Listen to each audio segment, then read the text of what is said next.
कहानी की शुरुआत में हमें हमारा हीरो दिखाया जाता है जो खाने की तलाश में सुपरमार्केट जा रहा था, लेकिन बदकिस्मती से उसी सुपरमार्केट में एक गुंडे ने हमला कर दिया था। हमारा हीरो भी अपनी जान बचाने के लिए वहां से भागने लगता है, लेकिन तभी उसने देखा कि ये गुंडा तो इन लड़कियों को मारना चाहता है। हमारा हीरो उस गुंडे को पकड़ लेता है और उन लड़कियों को भागने को कहता है, लेकिन इन सब के चक्कर में वो चाकू हमारे हीरो को लग गया था। वो गुंडा डर के वहाँ से भाग जाता है। वो लड़कियाँ उसकी मदद करने आती हैं, लेकिन अब तक बहुत देर हो चुकी थी। और फिर अचानक हमारे हीरो की आंखें खुलती हैं। वो अपने आप को एक महंगे से रूम में पाता है। वो सोचता है कि शायद ये हॉस्पिटल है, लेकिन यहाँ तो नर्स ने मेड जैसे कपड़े पहने हुए हैं। वो हमारे हीरो को होश में देखते ही उससे चिपकने लगती हैं। लड़कियां हैंडसम लड़कों का फायदा उठाने का कोई मौका नहीं छोड़ती और फिर एक और औरत उसे अपने सीने से चिपका लेती है। हीरो हमारा सीधा था, वो कुछ नहीं कहता क्योंकि उसे मजा आ रहा था।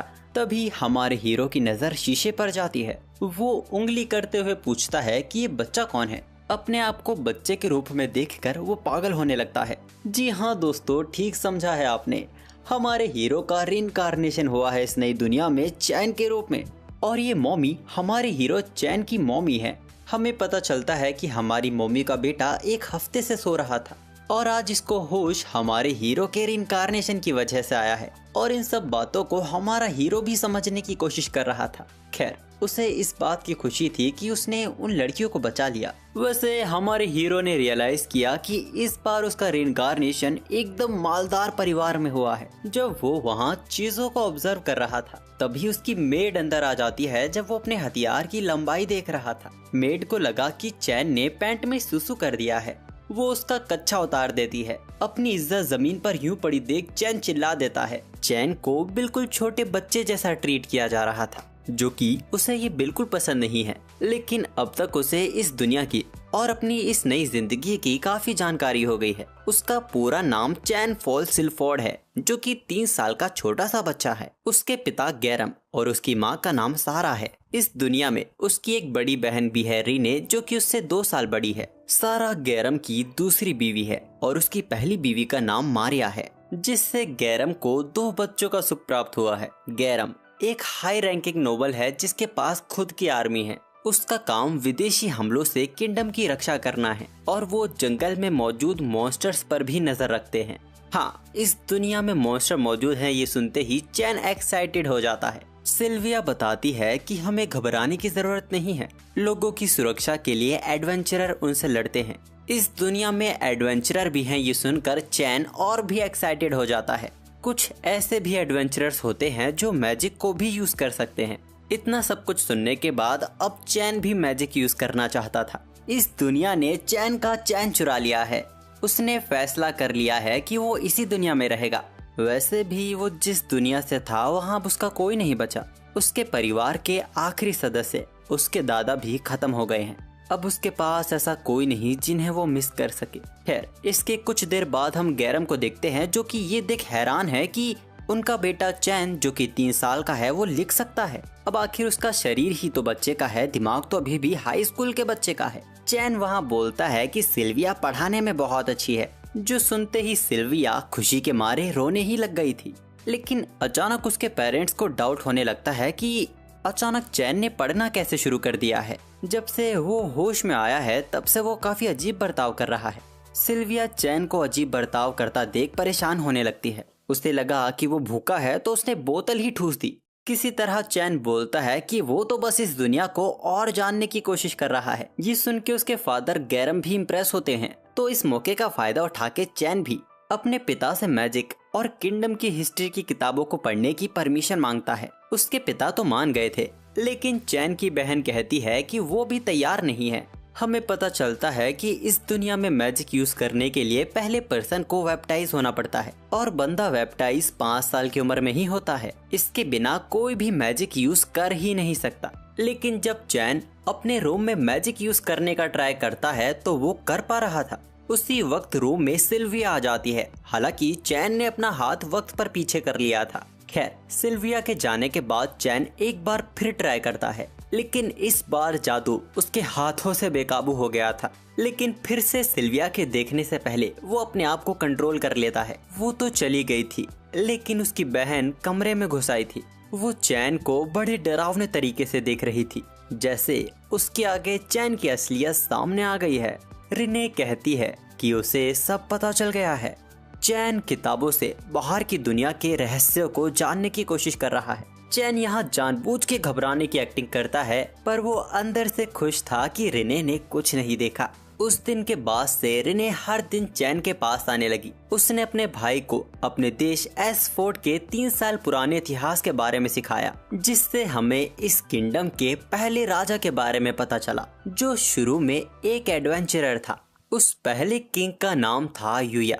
इस दुनिया में चैन का इंटरेस्ट बढ़ता ही जा रहा था जब उसे पता चला कि इस दुनिया में ड्वार्फ, बीस्टमैन, एल्फ और फ्लफी चीजें भी हैं। वो तो अभी तुरंत इस दुनिया को बाहर से देखना चाहता था। अब इसी तरह 2 साल बीत जाते हैं और चैन के बैप्टाइज होने का वक्त आ गया था। हमारा हीरो 5 साल का हो गया है और बहुत ही क्यूट हो गया है। अब इसके बाद चैन को बैप्टाइज करने के लिए टेम्पल ले जाया जाता है। आज पहली बार चैन ने बाहर की दुनिया देखी है। वो अपने मैजिक को लेके बहुत ही ज्यादा एक्साइटेड था। तभी उसे याद आता है और वो अपनी बहन से मैजिक स्टेटस के बारे में पूछता है। उसकी बहन उसे मैजिक स्टेटस दिखाती है। रिने के पास 3 एलिमेंट का मैजिक है, विंड, वाटर और फायर। इसी बीच चैन उसके स्टेटस में एक चीज देख हैरान हो जाता है। उसमें लिखा हुआ था कि रिने चैन की दीवानी है। रिने उस चीज को छिपाने लगती है और गुस्सैल नजरों से चैन से पूछती है क्या उसने कुछ देखा। चैन अपनी ओर से पूरी कोशिश कर रहा था कि रिने को कुछ ना पता चले। सारा बताती है कि रिने को गॉड ऑफ मैजिक से लेवल 2 की प्रोटेक्शन मिली है।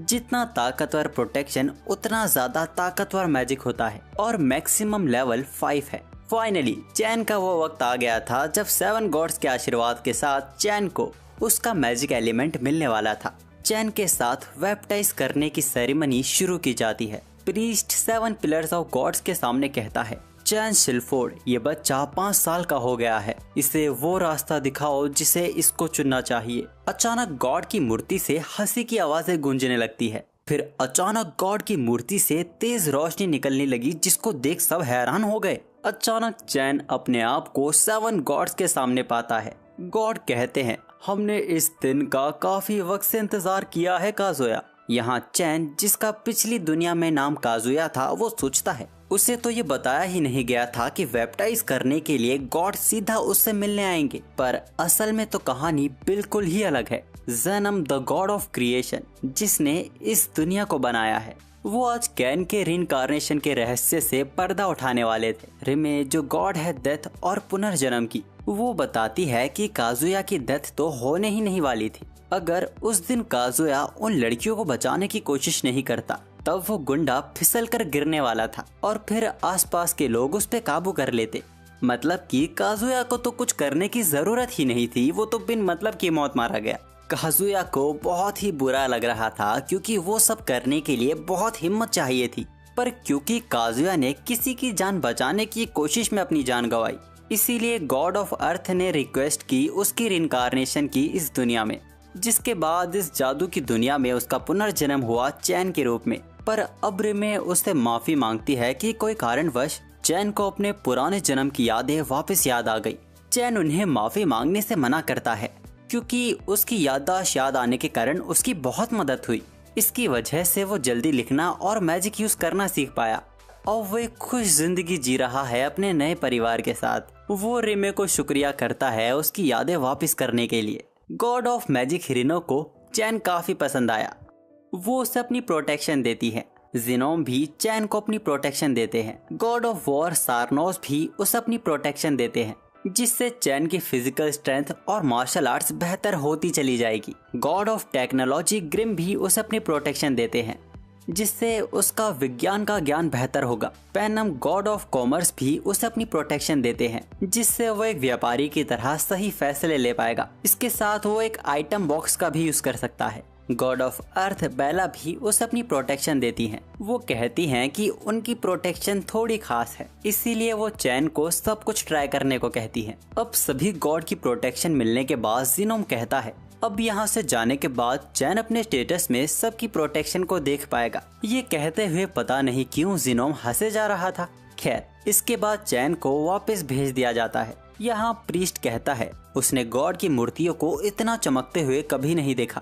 गैरम को भी समझ आ रहा था कि कुछ तो अलग हुआ है। वो अपने बेटे को स्टेटस दिखाने को कहता है।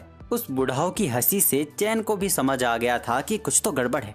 वो नंबर 2 का बहाना बना के वहाँ से भाग जाता है और कोने में जाके अपना स्टेटस खोलकर देखता है तो उसकी फटके हाथों में आ जाती है। उसकी हैरानी, उसे सभी गॉड्स की तरफ से लेवल 10 की प्रोटेक्शन मिली थी, जो इस दुनिया की लिमिट से हद से ज्यादा है। चैन को भी समझ आ रहा था कि वो अपने स्टेटस को किसी को दिखा नहीं सकता। वो कोई तरीका सोचने लगता है कि वो अपने स्टेटस को कैसे छिपा के रखे। तभी उसे गॉड ऑफ लाइफ का एक मैसेज मिलता है। वो बताते हैं कि स्टेटस कॉन्सूल मैजिक यूज करके वो अपने स्टेटस को छिपा सकता है। चैन खुश हो जाता है, जिसके बाद वो अपने परिवार के बीच बैठा हुआ था उसका 5th बर्थडे सेलिब्रेट करने के लिए। वहाँ फिर से चैन के स्टेटस के बारे में बात उठती है। वो खुशी के साथ सबको अपना स्टेटस दिखाता है। चैन का स्टेटस देखते ही सब हैरान हो गए थे। उसके पास एक की नहीं बल्कि 7 गॉड की प्रोटेक्शन थी। उसका मैजिक पावर भी रॉयल मेज से भी हद से ज्यादा था। चैन गधा था जो वो इसको तो फिक्स करना भूल ही गया। गैरम चैन को अपना स्टेटस किसी को भी दिखाने से मना करते हैं, क्योंकि इतना ताकतवर होना ये बहुत बड़ी बात थी। अगर किंगडम को ये पता चला तो वो इसे एक खतरे की तरह ले सकते हैं। चैन उनकी बात को मान लेता है और अपने रूम में जाके फैल जाता है। वहाँ अपने रूम में उसे एक समनिंग बुक मिलती है। वो सोचता है कि अब वो फाइनली एक गद्देदार एनिमल को समन कर पाएगा। मौके का फायदा उठा के चैन समनिंग मैजिक यूज करता है और एक फ्लफी एनिमल को समन करने लगता है। लेकिन उसने गलती से एक मॉन्स्टर को समन कर दिया था जो बिल्कुल भी क्यूट नहीं था। अचानक उस वक्त रिने और कैटगर्ल वहाँ से गुजर रही थी। वो मॉन्स्टर उन पे हमला करने वाला था। चैन उन्हें बचाने की कोशिश करता है लेकिन पिट जाता है। लेकिन पिछले जन्म की तरह वो यहाँ भी इन दोनों लड़कियों को बचाना चाहता था। फाइनली वो एक स्पेल क्रिएट करता है और उस मॉन्स्टर को वापस भेज देता है। रिने अपने भाई को पकड़ के रोने लगी थी। उन दोनों को लग रहा था कि चैन मरने वाला है। चैन को भी लग रहा था कि वो इस जन्म की भी अपनी आखिरी सांसें गिन रहा है। लेकिन वो गधा बिल्कुल ठीक था और सही सलामत था। ये देख रिने की आंखों में आंसू आ गए थे कि उसका भाई बिल्कुल ठीक है। चैन भी खुश था कि इस बार उसकी वजह से कोई नहीं रो रहा है। उसे लगता है कि शायद इस दुनिया में वो लोगों की मदद कर सकता है। अगले दिन कैन को वहाँ के लोगों के सामने लाया जाता है और क्योंकि चैन गैरम का तीसरा बेटा है, इसीलिए वो उसकी संपत्ति का हकदार नहीं हो सकता। लेकिन वो उसे ये मौका देते हैं कि वो अपने फ्यूचर को चुन सकता है। चैन बोलता है कि वो दुनिया घूमना चाहता है, वो बहुत कुछ सीखना चाहता है और लोगों की मदद करना चाहता है। वो कहता है कि वो सबके चेहरे की मुस्कान की रक्षा करना चाहता है। वो एक एडवेंचरर बनना चाहता है। इसके बाद हम वापस से गॉड का सीन देखते हैं, जहाँ रीमे जेनोम से पूछती है क्या चैन को लेवल 5 से ज्यादा की प्रोटेक्शन देना ठीक फैसला था। जेनोम कहते हैं कि लेवल 10 भी काफी नहीं है। 16 की उम्र तक चैन को पूरी कंट्री का सबसे ताकतवर इंसान बनना होगा। जेनोम कहते हैं कि वो वक्त बहुत जल्द आएगा जब उन्हें चैन की ताकत की जरूरत पड़ेगी। यहाँ गैरम अपने बेटे का सपना पूरा करने के लिए उसके लिए ट्यूटर रखने का फैसला करते हैं। अब पूरे दिन चैन इसी को लेकर एक्साइटेड था कि उसका ट्यूटर कैसा होगा, क्या वो विच होगी या फिर कोई गॉब्लिन होगा। तभी सेल्विया उसे चिल्लाकर बताती है कि उसके नए टीचर आ गए हैं। एक्साइटमेंट में चैन टेलीपोर्टेशन मैजिक का यूज करता है, पर गलती से नीचे की जगह उसने हवा में ही टेलीपोर्ट कर लिया था, जिस कारण वो अपने नए टीचर के गद्दों में जाके फंस जाता है। उसकी टीचर माफी मांगती है और कहती है कि माफ करना बच्चे, लेकिन मैं अभी दूध नहीं दे पाती हूँ। चैन के लिए 2 ट्यूटर को हायर किया गया है। पहली डी रैंक की बहुत ही शर्मीली एडवेंचरर मिली और दूसरी तरफ है नीना, जो सिर्फ अपना नाम ही बताती है। मिली उसे डांटते हुए कहती है कि नोबल्स के सामने तमीज से पेश आओ। असल में नीना एक एल्फ है। गैरम उन दोनों से कहते हैं कि आप दोनों चैन के ट्यूटर हैं। चैन भी बोलता है कि आप दोनों को इतना फॉर्मल होने की जरूरत नहीं है। ये सुन के मिली को बड़ी राहत मिलती है। खैर, आज से ही चैन की ट्रेनिंग शुरू होने वाली थी। सबसे पहले उसको तलवार चलाना सिखाया जाएगा। मिली उससे कहती है कि वो तलवार चला कर दिखाए, वो उसे ऑब्जर्व करेगी। अब चैन जैसे ही तलवार चलाना शुरू करता है, मिली ये देख हैरान हो जाती है क्योंकि चैन उससे भी बेहतर तलवार चला रहा था। लेकिन वो एक 5 साल के बच्चे से कैसे हार सकती है। वो चैन के साथ ट्रेनिंग बैटल करती है और चैन को अपनी पूरी कोशिश करने को कहती है, जिसके साथ ही तुरंत चैन मिली पर भारी पड़ने लगा था। जबकि उन्हें पता चला है कि चैन तो हाल फिलहाल में ही बैप्टाइज हुआ है। नीना को समझ आ गया था कि चैन को गॉड ऑफ वॉर की प्रोटेक्शन मिली है। मिली चैन को थमने को कहती है। उसकी तो हालत ही खस्ता हो गई थी। वो कहती है कि अभी तुम नीना से मैजिक करना सीखो। नीना को गॉड ऑफ मैजिक से लेवल 3 की प्रोटेक्शन मिली है। नीना पहले बेसिक से शुरू करने वाली थी। तभी चैन सभी एलिमेंट्स को यूज करते हुए उसे बताता है कि उसने तो ये सब पहले ही किताबों से सीख लिया है। एक 5 साल के लड़के ने ये सारे मैजिक बिना मंत्रों को पढ़े यूज किया। यही नहीं, वो सारे एलिमेंट को यूज कर पा रहा है। नीना इस पे यकीन नहीं कर पा रही थी। रॉयल मेज भी सभी एलिमेंट को यूज नहीं कर पाते और इतनी ताकत से तो बिल्कुल भी नहीं। चैन के मैजिक ने दीवार में होल कर दिया था। उन्हें पता चला कि चैन के पास तो God of magic, God of war दोनों की प्रोटेक्शन है। उनके पास ऐसी कोई शिक्षा नहीं जो वो चैन को सिखा सकते हैं। और फिर चैन उन्हें अपना आइटम बॉक्स दिखा देता है। वो उन दोनों को हैरान करने में कोई कसर नहीं छोड़ रहा था। वो चैन को बताते हैं कि वो उसे यहाँ नहीं सिखा पाएंगे। उसकी ताकत को ये जगह झेल नहीं पाएगी। तो चैन उनसे रिक्वेस्ट करता है कि उसे बाहर सिखाया जाए। वो बताता है कि बैप्टाइज के वक्त के अलावा वो कभी बाहर नहीं गया है। मिली और नीना गैरम से इस बारे में बात करते हैं। वो उसे बताते हैं कि कैसे चैन ने बिगनर लेवल के मैजिक और स्वॉर्डमैनशिप को सरपास कर दिया है और अगर वो उसे हाई लेवल का मैजिक सिखाएंगे तो उन्हें डर है कि चैन पूरे मैंशन को तबाह कर सकता है। असल में तो गैरम को भी इस बात का डर था, लेकिन पहले ही दिन ये हो जाएगा उसने इसकी उम्मीद नहीं की थी। वो उन्हें चैन को बाहर सिखाने की परमिशन दे देते हैं, लेकिन कुछ शर्तों के साथ। शर्त ये थी कि चैन को शाम होने से पहले वापस आना होगा, ज्यादा दूर नहीं जाएगा और उससे अपनी लिमिट्स का पता होना चाहिए। अब गैरम की बात मान के वो लोग मैंशन से ठीक ठाक दूर आ जाते हैं। नीना चैन को एक पत्थर पर ताकतवर हमला करने को कहती है। चैन इसकी शुरुआत आग की दीवार से करता है। वो हमला सभी की सोच से भी हद से ज्यादा ताकतवर था। ये हाई लेवल के मैजिक से भी आगे का मैजिक था। लेकिन हैरानी तो दोनों को इस बात की हो रही थी, इतना ताकतवर मैजिक यूज करने के बाद भी चैन को कोई थकान महसूस नहीं हो रही है, जो कि दर्शाता है कि चैन के पास इनसेन अमाउंट का मैजिक चाकरा है। अचानक मिली चैन को शांत कर देती है और उसे सतर्क रहने को कहती है। उनके ऊपर इंसानों के दुश्मन किलर रैबिट का हमला होता है। वो मिली के हमले से बच के चैन पे हमला कर देता है। चैन ने भी उसको डॉज करके एयर बुलेट से उसे खत्म कर दिया था। ये चैन की एडवेंचरर बनने की जर्नी का पहला किल था। मिली उससे पूछती है कि वो उसके पहले किल के साथ क्या करने वाला है। उसे आइटम बॉक्स में रख के वो कहता है कि वो उसे अपनी माँ और अपनी बहन को दिखाएगा। मिली को ये आइटम बॉक्स बहुत ही कूल लगा। वो भी पैसे सेव करके मैजिक बैग खरीदेगी। मैजिक बैग मैजिक आइटम का रेप्लिका होता है उन लोगों के लिए जिनके पास ये स्किल नहीं होती, लेकिन ये बहुत ही एक्सपेंसिव होता है। खैर, वो लोग फैसला करते हैं थोड़ा और शिकार करने का। नीना सर्च मैजिक का यूज करके दुश्मनों का पता लगाती है जो कि उनसे 300 मीटर की दूरी पर मौजूद थे। ये चैन को काफी कूल लगा। जैसा नीना ने बताया, इस मैजिक को यूज करने के लिए अपने मैजिक को फैलाना पड़ता है। उस दायरे में आने वाले मैजिक को वो सेंस कर सकते हैं। चैन ने भी ठीक वैसा ही किया।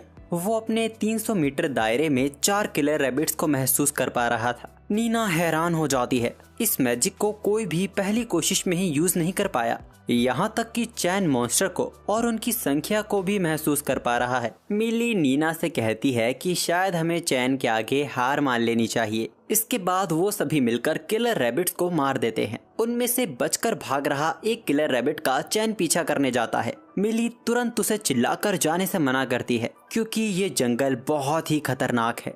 ये पूरा जंगल ताकतवर मॉन्स्टर से भरा हुआ है। हर 10 सालों में एक बार इस जंगल के ताकतवर मॉन्स्टर मैंशन पर हमला करते हैं। इसीलिए तो मैंशन की दीवारें इतनी मजबूत बनाई गई हैं।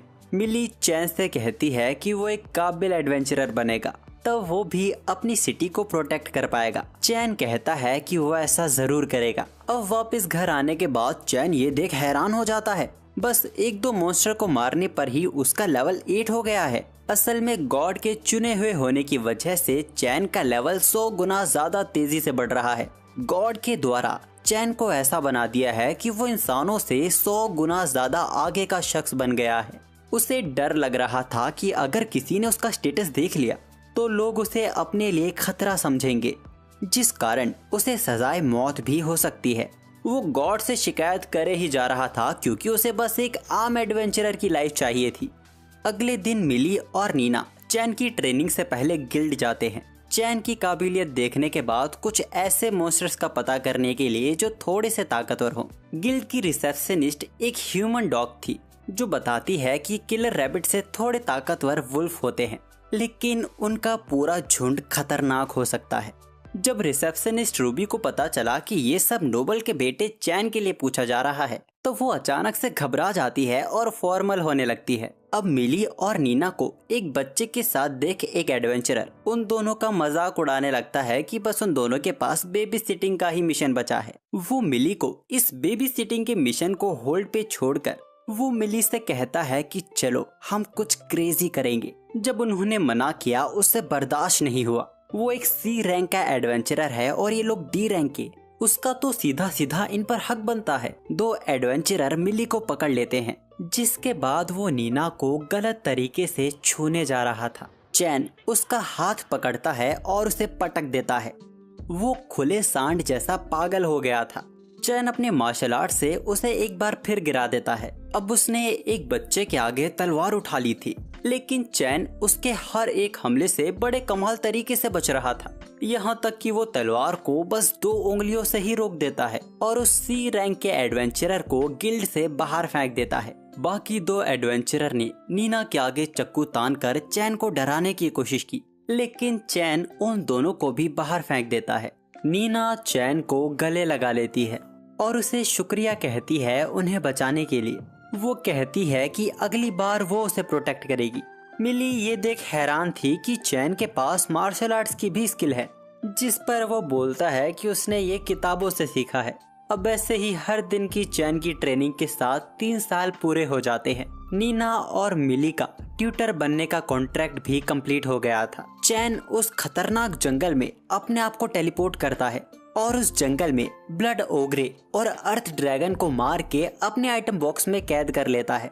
चैन के ये ताकतवर हमले मेंशन से साफ दिखाई दे रहे थे। सभी को लगने लगा कि मॉन्स्टर्स का वापस हमला होने वाला है। तुरंत जंगल की ओर आर्मी को भेजा जाता है। उस आर्मी को गैरम लीड कर रहा था। चैन तो अपना काम करके तुरंत वहाँ से निकल गया था, पर उसका रुमाल वहीं रह जाता है। अब जब आर्मी वहाँ पहुँचती है तो उन्हें कोई मॉन्स्टर नहीं मिलता, बल्कि एक बहुत बड़े हमले का एक निशान दिखता है। यहाँ क्या हुआ ये सबकी समझ से परे था, पर तभी गैरम की नजर चैन के गिरे वहाँ रुमाल पर पड़ती है।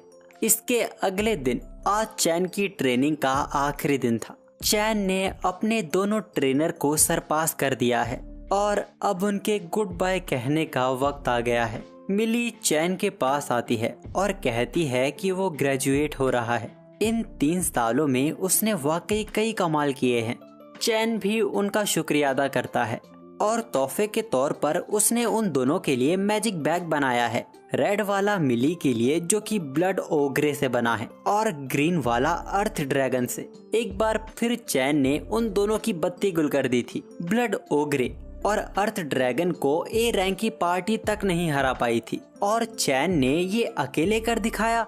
चैन कहता है कि ये मैजिक बैग उसने बनाया है, इसीलिए इसमें ज्यादा होल्ड नहीं हो पाएगा। ये बस लगभग गैरम के पूरे मेंशन को ही स्टोर कर सकता है। मिली हैरान हो जाती है। उसे तो बस ऐसा बैग चाहिए था जो 2 घोड़ा गाड़ी को होल्ड कर सके।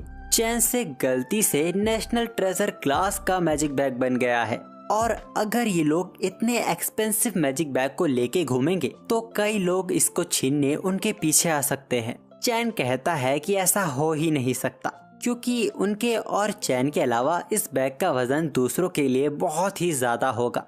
मतलब कि ये तो नेशनल ट्रेजर क्लास से भी बाहर का आइटम है। खैर, वो लोग पूछते हैं कि क्या वो सच में इस गिफ्ट के काबिल हैं, क्योंकि वो चैन को कुछ खास नहीं सिखा पाए हैं। चैन कहता है कि ये बिल्कुल भी सच नहीं है। वो कहता है कि उसने इन 3 सालों में बहुत ही ज्यादा मजे किए हैं। इसी दौरान मिली और नीना चैन को किस कर लेती हैं। ये चैन के लिए बिल्कुल अनएक्सपेक्टेड था। चैन हमारा फूला नहीं समा रहा था।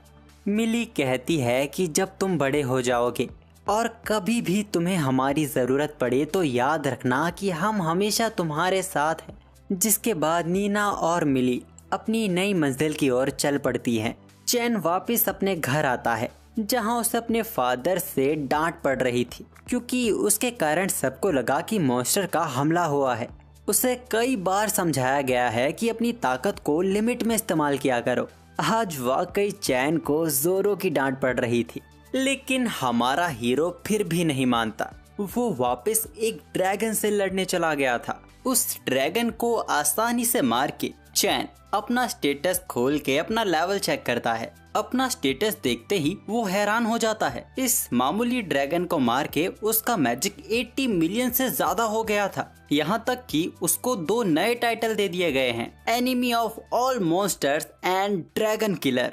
असल में मजाक में चैन ने जिस ड्रैगन को मारा है वो असल में मॉन्स्टर्स का राजा था। खैर, अब चैन 10 साल का हो चुका है, यानी 2 साल बीत चुके हैं और आज चैन पहली बार रॉयल कैपिटल जा रहा है। लेकिन कैपिटल पहुंचने में भी 1 हफ्ता लग सकता है अगर किसी मॉन्स्टर्स के ग्रुप का हमला नहीं हुआ तो। सबकी सुरक्षा के लिए चैन पहले ही 3 किलोमीटर दूर के दायरे को स्कैन कर लेता है। बुरी खबर थी, मॉन्स्टर्स के ग्रुप ने कुछ इंसानों पर हमला कर दिया है। बात का पता चलते ही गैरम 2 सिपाहियों को आगे जल्दी पहुंचने को कहता है, पर चैन जानता है कि वो वक्त पर नहीं पहुंच पाएंगे।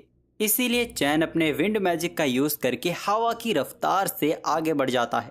वहां हम देखते हैं कि अपनी जान पर खेलकर सिपाही मॉन्स्टर से इस बग्गी की रक्षा कर रहे थे, लेकिन उससे पहले उन मॉन्स्टर्स के हाथों सभी मारे जाते। चैन वक्त पर आकर सभी मॉन्स्टर्स को खत्म कर देता है और अब बस एक आखिरी सबसे बड़ा मॉन्स्टर ही बचा था। चैन फायर स्वॉर्ड अटैक से उस मॉन्स्टर का नामो निशान ही मिटा देता है। सिपाही चैन को भी उस बग्गी के करीब नहीं आने दे रहे थे। वो चैन को भी अपने लिए एक खतरे की तरह ही देख रहे थे। चैन झुककर बताता है कि वो नोबल गैरम सिल्फोर्ड का तीसरा बेटा है। उसका नाम चैन वॉन सिल्फोर्ड है।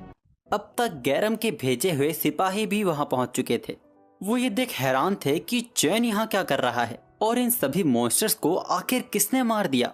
खैर, आखिर सच पता चलने के बाद वो सिपाही राहत की सांस लेता है। चैन उन्हें अपने आप को संभालने को कहता है और कहता है कि वो हीलिंग मैजिक कर सकता है और सभी को एक साथ हील कर सकता है। ये बात एकदम असंभव थी, लेकिन जब बात चैन की आती है तो सब कुछ मुमकिन हो जाता है।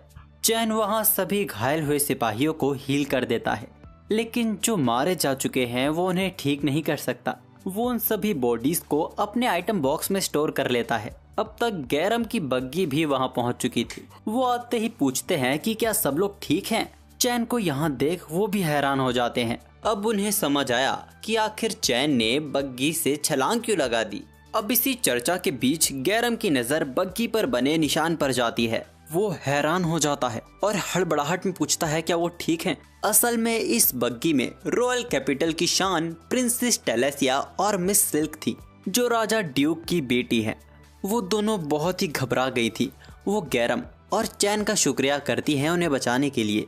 चैन उन्हें अपनी पहचान बताता है और कहता है कि वो खुश है कि वो दोनों ठीक हैं। तभी अचानक प्रिंसेस टेलेसिया की तबीयत बिगड़ने लगती है। अब तक जो इन्होंने झेला है ये सब उसी की वजह से है। चैन उनसे परमिशन मांगता है एक ऐसा मैजिक यूज करने के लिए जिससे उनका दिमाग शांत हो जाएगा। चैन वहाँ रिलैक्स मैजिक का यूज करता है, लेकिन उस मैजिक से तो कुछ और ही हो रहा था। इससे उन्हें अच्छा तो लग रहा था, लेकिन अब वो दोनों चैन के लिए पागल होने लगती हैं। वो दोनों चैन के काफी क्लोज आने लगती हैं और चैन की छोटी तलवार की तारीफ करने लगती हैं। उस तलवार के लिए दोनों के बीच में लड़ाई तक होने लगी थी और देखते ही देखते वो दोनों चैन को अपने साथ रॉयल कैपिटल ले जाती हैं। बेचारे गैरम को तो पता ही नहीं चला कि अभी यहाँ क्या हुआ। बग्गी काफी बड़ी थी, फिर भी वो दोनों चैन से चिपकी पड़ी थी और किसी न किसी बहाने से वो दोनों चैन को गलत तरीके से छूने की कोशिश करे जा रही थी। टेलेसिया चैन से कहती है कि मुझे प्रिंसेस ना कहकर टेलेस बुलाओ। सिल्क भी उसे उसके नाम से बुलाने को कहती है। वो दोनों अपनी नशीली आंखों से आखिर चैन को मजबूर कर ही देती हैं। तभी एक सिपाही उन्हें बताता है कि वो लोग रिनोमा टाउन पहुंचने वाले हैं। चैन उससे पूछता है कि आपने सब कुछ देख लिया, जिस पर वो हाँ कहता है। रिनोमा पहुंचने के बाद भी वो लोग चैन को अपने से दूर नहीं होने दे रहे थे। वो तो चैन को उनके साथ ही रात बिताने को कहती है। तभी वहाँ गैरम बीच में आता है और कहता है कि ऐसा नहीं हो सकता। प्रिंसेस कहती है कि ये हमारी सुरक्षा का सवाल है, अगर रात में हमें कुछ हो गया तो। गैरम कहता है कि अगर ऐसी बात है तो वो एक मेड रखवा देगा, लेकिन वो कहती हैं कि चैन ही उनकी रक्षा करेगा क्योंकि यहाँ सबसे ताकतवर वो है। आखिर में प्रिंसेस की जिद को मान ली जाती है, लेकिन चैन की शर्त थी कि रूम बड़ा होगा और तीनों बेड एक दूसरे से डिस्टेंस में होंगे। लेकिन जितना चैन ने सोचा था बेड उतने दूर नहीं थे। इसके बावजूद वो तीनों चैन के बेड से ही अपने बेड को चिपका लेती हैं। चैन की यहाँ 2 ब्रेड में फंसी बीच में टिक्की जैसी हालत हो गई थी। रात में वो दोनों कहती हैं कि ये रात बहुत डरावनी है, हमें अपने पास आने दो। किसी तरह रात कटती है, लेकिन बेचारा चैन पूरी रात सो नहीं पाया। अब इसी तरह कुछ दिनों के सफर के बाद आखिर वो लोग रॉयल कैपिटल पहुंच गए थे। अब रॉयल पैलेस में आते ही एक रॉयल गार्ड प्रिंसेस से पूछता है कि आखिर उन्होंने इसका हाथ क्यों पकड़ा हुआ है। चैन दोनों से हाथ छुड़वाता है और कहता है कि जैसा दिख रहा है वैसा नहीं है, असल में ये दोनों डरी हुई थी। प्रिंसेस वापस चैन से चिपट कर कहती है कि हाँ ये एकदम सही कह रहा है, ये है डैम, आर्मी का वाइस कैप्टन, और इसको भी चैन के बारे में खबर मिल गई थी। वो झुककर चैन का शुक्रिया करता है उनकी हाइनेस को बचाने के लिए, और वो उनके साथियों की बॉडी भी लेकर आया जो लड़ाई के दौरान मारे गए थे। वो कहता है कि चैन की वजह से उनका सैक्रिफाइस बर्बाद नहीं गया। अब चैन जब वहाँ से जाने ही वाला था, तभी वो उसे रोककर कहता है कि किंग उससे मिलना चाहते हैं। चैन हैरान हो जाता है, लेकिन उसकी कोई बात नहीं सुनी जाती। हम देखते हैं कि कैसे भरी सभा में सबको ये बताया जा रहा था कि कैसे चैन ने दोनों प्रिंसेस की जान अपनी जान पर खेलकर बचाई। यहाँ तक कि उसने ऑर्क आर्मी के ऑर्क जनरल को भी हरा दिया। यही नहीं, उसने लड़ाई के बाद घायल हुए सिपाहियों को भी हील किया और मारे गए सिपाहियों को रॉयल कैपिटल भी वापस लेकर आया। पूरी सभा में किसी को यकीन नहीं हो रहा था कि इस बच्चे ने अकेले ये सब किया। चैन की इस बहादुरी के लिए उसे बैरोन का दर्जा दिया जाता है। यही नहीं, उसे प्लैटिनम कॉइंस और मेंशन भी तोहफे में दिया जा रहा था। सभा में मौजूद लोगों को ये बात हजम नहीं हो रही थी। उनमें से एक शख्स इसके खिलाफ आवाज भी उठाता है, आखिर एक 10 साल के बच्चे को इतना सब कुछ कैसे दिया जा सकता है। चैन बल्कि खुद भी इसके खिलाफ था। किंग उसे चुप होने को कहते हैं और एक सवाल करते हैं कि क्या वो ये कर पाता जो इस बच्चे ने किया है। किंग का मानना है कि पावरफुल शख्स को सही दर्जा मिलना चाहिए। अब किंग के खिलाफ वो मामूली सा इंसान भी क्या ही बोल पाता। वो वापस पीछे लौट जाता है। चैन भी किंग के डिसीजन को ठुकरा नहीं सकता था, इसीलिए वो भी उनके सारे गिफ्ट्स को एक्सेप्ट कर लेता है। अब सभा को खत्म करने के बाद किंग चैन को पर्सनली अपने पास बुलाते हैं। अकेले में किंग वापस चैन को शुक्रिया करते हैं, लेकिन इस बार सिर झुका के। चैन गैरम हैरान हो जाते हैं और खड़े हो जाते हैं। एक और शख्स चैन का शुक्रिया करता है जो कि सिल्क का फादर है। चैन दोनों को ही ऐसे सिर झुकाने के लिए मना करता है। किंग कहते हैं कि वो उसका शुक्रिया किंग के तौर पे नहीं, एक पिता के तौर पे कर रहे हैं। किंग देरी न करते हुए चैन के फ्यूचर के लिए भी बात करने लगते हैं। चैन मैजिक और तलवारबाजी दोनों में ही अव्वल दर्जे का माहिर है, वो भी 10 साल की उम्र में। वो कभी नहीं चाहेंगे कि ऐसा टैलेंट उनके किंगडम से बाहर कहीं जाए। इसीलिए किंग चैन से पूछते हैं कि क्या वो उनकी बेटी टेलेस्टिया से शादी करेगा। यहाँ तक कि वो चाहते हैं कि वो सिल्क से भी शादी करे। चैन के यूं हैरान हो जाने पर वो कहते हैं कि शादी उसे अभी नहीं, उसके बड़े होने का इंतजार किया जाएगा, पर अभी उनके बीच एंगेजमेंट होगी। किंग कहते हैं कि इसके पीछे कारण है कि चैन ने आते वक्त बग्गी में दोनों का हाथ पकड़ा हुआ था। यहाँ तक कि उसने दोनों के साथ रातें भी बिताई हैं। चैन के ऐसा करने की वजह से अब उन दोनों से कौन शादी करेगा। चैन बेचारा वहाँ कुछ नहीं कह पाता। तभी किंग और उसका छोटा भाई चिल्लाकर चैन से पूछते हैं। वो बड़ा भद्दा सवाल करते हैं कि क्या उनकी बेटी उसे सेटिस्फाई नहीं कर पाई। उन्होंने तो चैन को कुछ बोलने लायक ही नहीं छोड़ा था, लेकिन असल में तो इस पूरे ड्रामे के पीछे कोई और ही कारण है। असल में तो किंग ये जानना चाहते हैं कि आखिर चैन है कौन। इसीलिए वो चैन को ऐसी ऐसी पद्धति दे रहे हैं ताकि वो किंगडम में ही रहे। और यही कारण भी था अपनी बेटियों से ये पूछने का कि वो क्या चैन को पसंद करती हैं, जिस पर उन्हें पता चलता है कि उनकी दोनों बेटियां तो चैन के लिए पागल हैं। खैर, किंग का बस एक ही मकसद है, चैन को किंगडम में रखना ताकि उसकी सच्चाई का पता चल सके। चैन मदद के लिए अपने बाप की तरफ देखता है, लेकिन गैरम तो उससे मुंह ही फेर लेते हैं। अब इंगेजमेंट को मानने के अलावा चैन के पास भी कोई रास्ता नहीं बचा था। ये सुनकर दोनों प्रिंसेस बहुत ही ज्यादा खुश हो जाती हैं और कहने लगती हैं कि वो उस रात को कभी नहीं भूल सकते जब वो तीनों एक साथ चिपक कर सोए थे। अब किंग को ये तो पता था कि वो लोग साथ सोए थे, पर वो लोग अब तक ये नहीं जानते थे कि वो लोग चिपक कर सोए थे। चैन की यहाँ वाट लग गई थी। अब वो बेचारा एक्सप्लेन करे तो करे कैसे।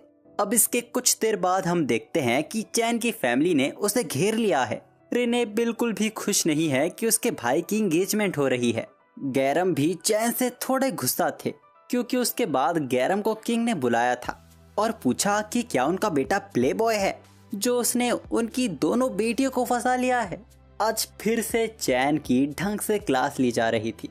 ये सब खत्म होने के बाद चैन परेशान होकर वापस गॉड से मिलने जाता है। वो वापस टेंपल गया और फिर से मूर्ति चमकने लगी। चैन का यहाँ आने का मकसद अपने स्टेटस के बारे में बात करने का था। अब उसका स्टेटस एक इंसान जैसा नहीं रह गया है। गॉड कहते हैं कि वो सबसे ताकतवर इंसानों की गिनती में आ गया है। इसीलिए गॉड उससे पूछते हैं कि क्या वो डेमी गॉड बनना चाहेगा। डेमी गॉड उसी दर्जे में होते हैं जिसमें होली बीस्ट और डिवाइन ड्रैगन आते हैं। गॉड चैन को एक चेतावनी देते हैं। वो भले ही बहुत ताकतवर हो गया है, लेकिन उसकी भी एक सीमा है। तो गॉड कहते हैं कि कभी अपनी लिमिट का टेस्ट मत करना। वैसे गॉड कहते हैं कि उनके रेल में कुछ भी मजेदार नहीं है।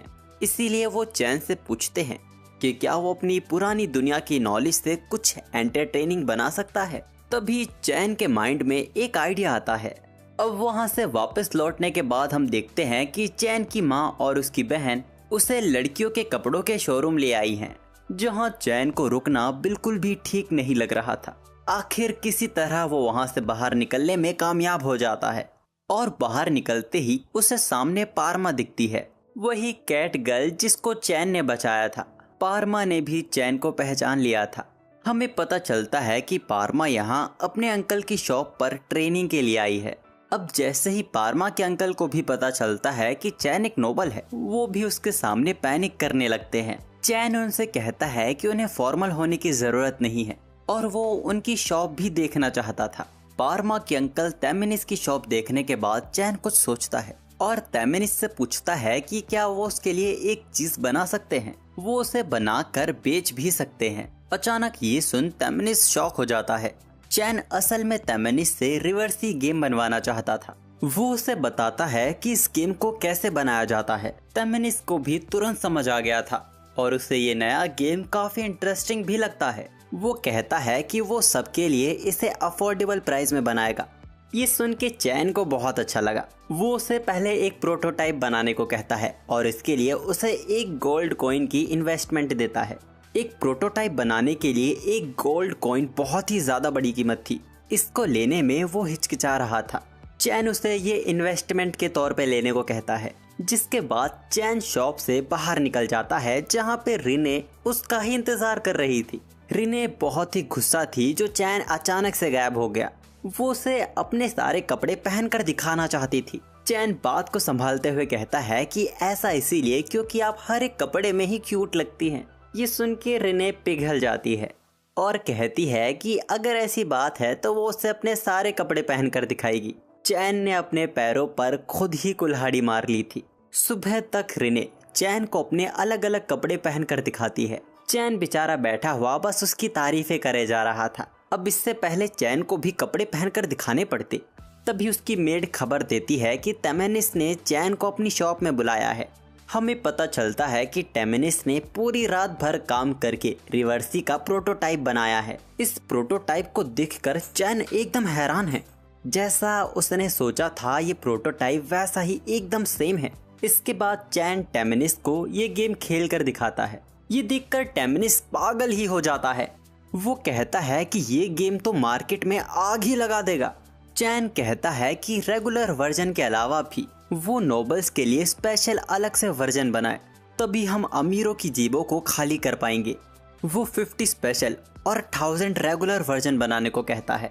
टेमिनिस को तो आंखों के सामने लक्ष्मी आती दिखाई दे रही थी। चैन कहता है कि अगर धंधा बढ़िया चला तो वो प्रोडक्शन की कैपेसिटी भी बढ़ा देंगे। टेमिनिस थोड़ा परेशान हो जाता है क्योंकि उनकी कंपनी के पास इतना पैसा भी नहीं है। तो चैन उसके मुंह पे कुछ सोने के सिक्के दे मारता है जो इन सभी काम के लिए भी ज्यादा थे। खैर, इसके बाद टेमिनिस चैन से गॉड ऑफ कॉमर्स से कॉन्ट्रैक्ट बनाने को कहता है ताकि 3 सालों तक उनके प्रोडक्ट को कोई कॉपी ना कर सके। अब कॉन्ट्रैक्ट बन जाने के बाद चैन टेमिनिस को एक और रिवर्सी बनाने को कहता है जो वो किंग को तोहफे में देना चाहता था। टेमिनिस घबरा जाता है कि क्या उसका बनाया प्रोडक्ट किंग को देने लायक होगा। चैन उससे कहता है कि उसे उस पर पूरा भरोसा है। पाल्मा हैरान हो जाती है और चैन से पूछती है कि उसने तो काफी अच्छे कनेक्शन बना रखे हैं। अब इस बच्ची को कौन बताए कि चैन की तो पहचान देवताओं में है। असल में उस वक्त भी चैन को रिवर्सी का ही आइडिया आया था, जिसको इस वक्त गॉड काफी एंजॉय भी कर रहे हैं। अब चैन के वापस घर लौटते ही सिल्विया परेशान होने लगती है क्योंकि चैन अभी तक यहाँ है और कैसल में उसकी आज पहली पेशी शुरू होने वाली थी। चैन को तुरंत रियलाइज होता है आखिर वो इसी काम के लिए तो वो यहाँ आया था। वो वहाँ से तुरंत रॉयल कैपिटल के लिए निकलता है। रास्ते में गैरम चैन से कहते हैं आज उसे सभी के सामने बैरॉन बना दिया जाएगा, तो कई लोग अपनी बेटियों के तार उससे जोड़ने की कोशिश करेंगे। चैन कहता है कि वो उनसे निपटने का कोई तरीका ढूंढ लेगा। मेंशन में चैन फिर से उस आदमी को दिखता है और आज वो अपने बेटे के साथ यहाँ आया था। तभी गैरम चैन को आवाज देते हैं। वो उन्हें ड्यूक और उनकी बेटी से मिलवाता है। असल में बैरन वाली बात वो प्राइवेट में हुई थी, इसीलिए ये लोग यहाँ ये दिखाने की कोशिश कर रहे हैं कि उनकी ये पहली मुलाकात है। अब इसी बीच ड्यूक अपनी स्केरी स्माइल से बार बार चैन को छेड़े जा रहे थे। सिल्क भी अपने आप को चैन के सामने इंट्रोड्यूस करती है और शुक्रिया कहती है उस दिन उसे बचाने के लिए। चैन सिल्क से कहता है कि आप इस ड्रेस में बहुत ही खूबसूरत दिख रही हैं। उसे तो लगा एक बार के लिए सिल्क ही प्रिंसेस है। अपनी तारीफ सुनकर सिल्क एक बार फिर चैन के प्यार में गिर पड़ती है। तब ड्यूक खांस के इन निब्बा निब्बी के आशिक पने को रोकता है और पूछता है कि 10 साल की उम्र में तुम में लड़कियों से बात करने की कला कैसे है। गैरम बताते हैं कि चैन की बड़ी बहन रिने टॉम बॉय जैसी है, अगर उसकी कोई तारीफ ना करे तो वो दुखी हो जाती है, इसीलिए चैन ऐसे ही बड़ा हुआ है। किसी तरह बात को संभाल के गैरम चैन को लेके वहाँ से निकल जाते हैं और चैन से कहते हैं कि तुम वाकई 10 साल के बच्चे जैसे रिएक्ट नहीं करते। अब तक किंग भी क्वीन और प्रिंसेस के साथ सबके सामने आ गए थे। वो सबका शुक्रिया करते हैं इतनी दूर से यहाँ आने के लिए और इस समारोह में शामिल होने के लिए। अब किंग की स्पीच खत्म होने के बाद चैन और उसकी फैमिली किंग से मिलने आती है। अब यहाँ भी चैन टेलेस्टिया की खूबसूरती की तारीफ करता है। वो कहता है कि उसे लगा कि खुद देवी उसके सामने प्रकट हो गई है। किंग गैरम से सवाल करते हैं, आखिर तुमने अपने बेटे को कैसे बड़ा किया है? देखो मेरी बेटी की तरफ। हम देखते हैं कि टेलेस्टिया तो एकदम फिदा ही हो गई है। खैर, चैन किंग की डरावनी स्माइल को इग्नोर करता है और उन्हें वो तोहफा देता है जो वो उनके लिए बनवा के लाया था। चैन उनके सामने रिवर्सी पेश करता है और उसके बारे में थोड़ा कुछ बताता है। इसमें किंग को भी काफी इंटरेस्ट आ रहा था। वो इसके बारे में चैन से और भी बात करना चाहते थे, साथ ही उन्हें टेलेस्टिया के बारे में भी बात करनी है। वो चैन को सेरेमनी के बाद प्राइवेट में मिलने को कहते हैं। अब किंग से मिलने के बाद गैरम चैन से पूछते हैं आखिर उसने इस गेम का प्रोडक्शन करना क्यों शुरू कर दिया। असल में चैन को डर है कि उसके बैरॉन बनने के बाद जब उसे महल मिलेगा तो वो उसे मैनेज नहीं कर पाएगा। उसको मेंटेन करने के लिए अच्छा खासा पैसा चाहिए होगा। गैरम को काफी अच्छा लगता है कि उनका बेटा वाकई एक नोबल बन गया है। खैर, गैरम को अब अलग होके बाकियों से भी मिलना होगा। वो चैन से अपनी उम्र के बच्चों से बात करने की और उनसे घुलने की कोशिश करने को कहता है। अब गैरम के जाते ही सिल्क चैन से चिपक जाती है और चैन से बात करने लगती है। बातों के दौरान वो चैन को मास्टर चैन कह रही थी। चैन उसे मास्टर कहने को मना करता है और उसका बस नाम लेने को कहता है। अब ये सुनते ही सिल्क बार बार चैन का नाम लेने लगती है और उसे परेशान करने लगती है और धीरे धीरे उसके करीब आने लगती है। तभी उसी आदमी का बेटा हैबिट उनके पास आता है और सिल्क के कपड़ों की तारीफ करने लगता है। उसने सोचा था कि सिल्क की तारीफ करने से वो भी उससे चिपकने लगेगी, लेकिन सिल्क ने बस उसे आके ग्रीट ही किया। अब हैबिट के चमचे चैन को डांटने लगते हैं। वो कहते हैं कि कार्जिनो के बड़े बेटे मिस सिल्क से बात कर रहे हैं, तुम उनके सामने ऐसे कैसे बैठ सकते हो। कैन भी हैबिट को ग्रीट करता है। उनके चमचों को ये पसंद नहीं आता।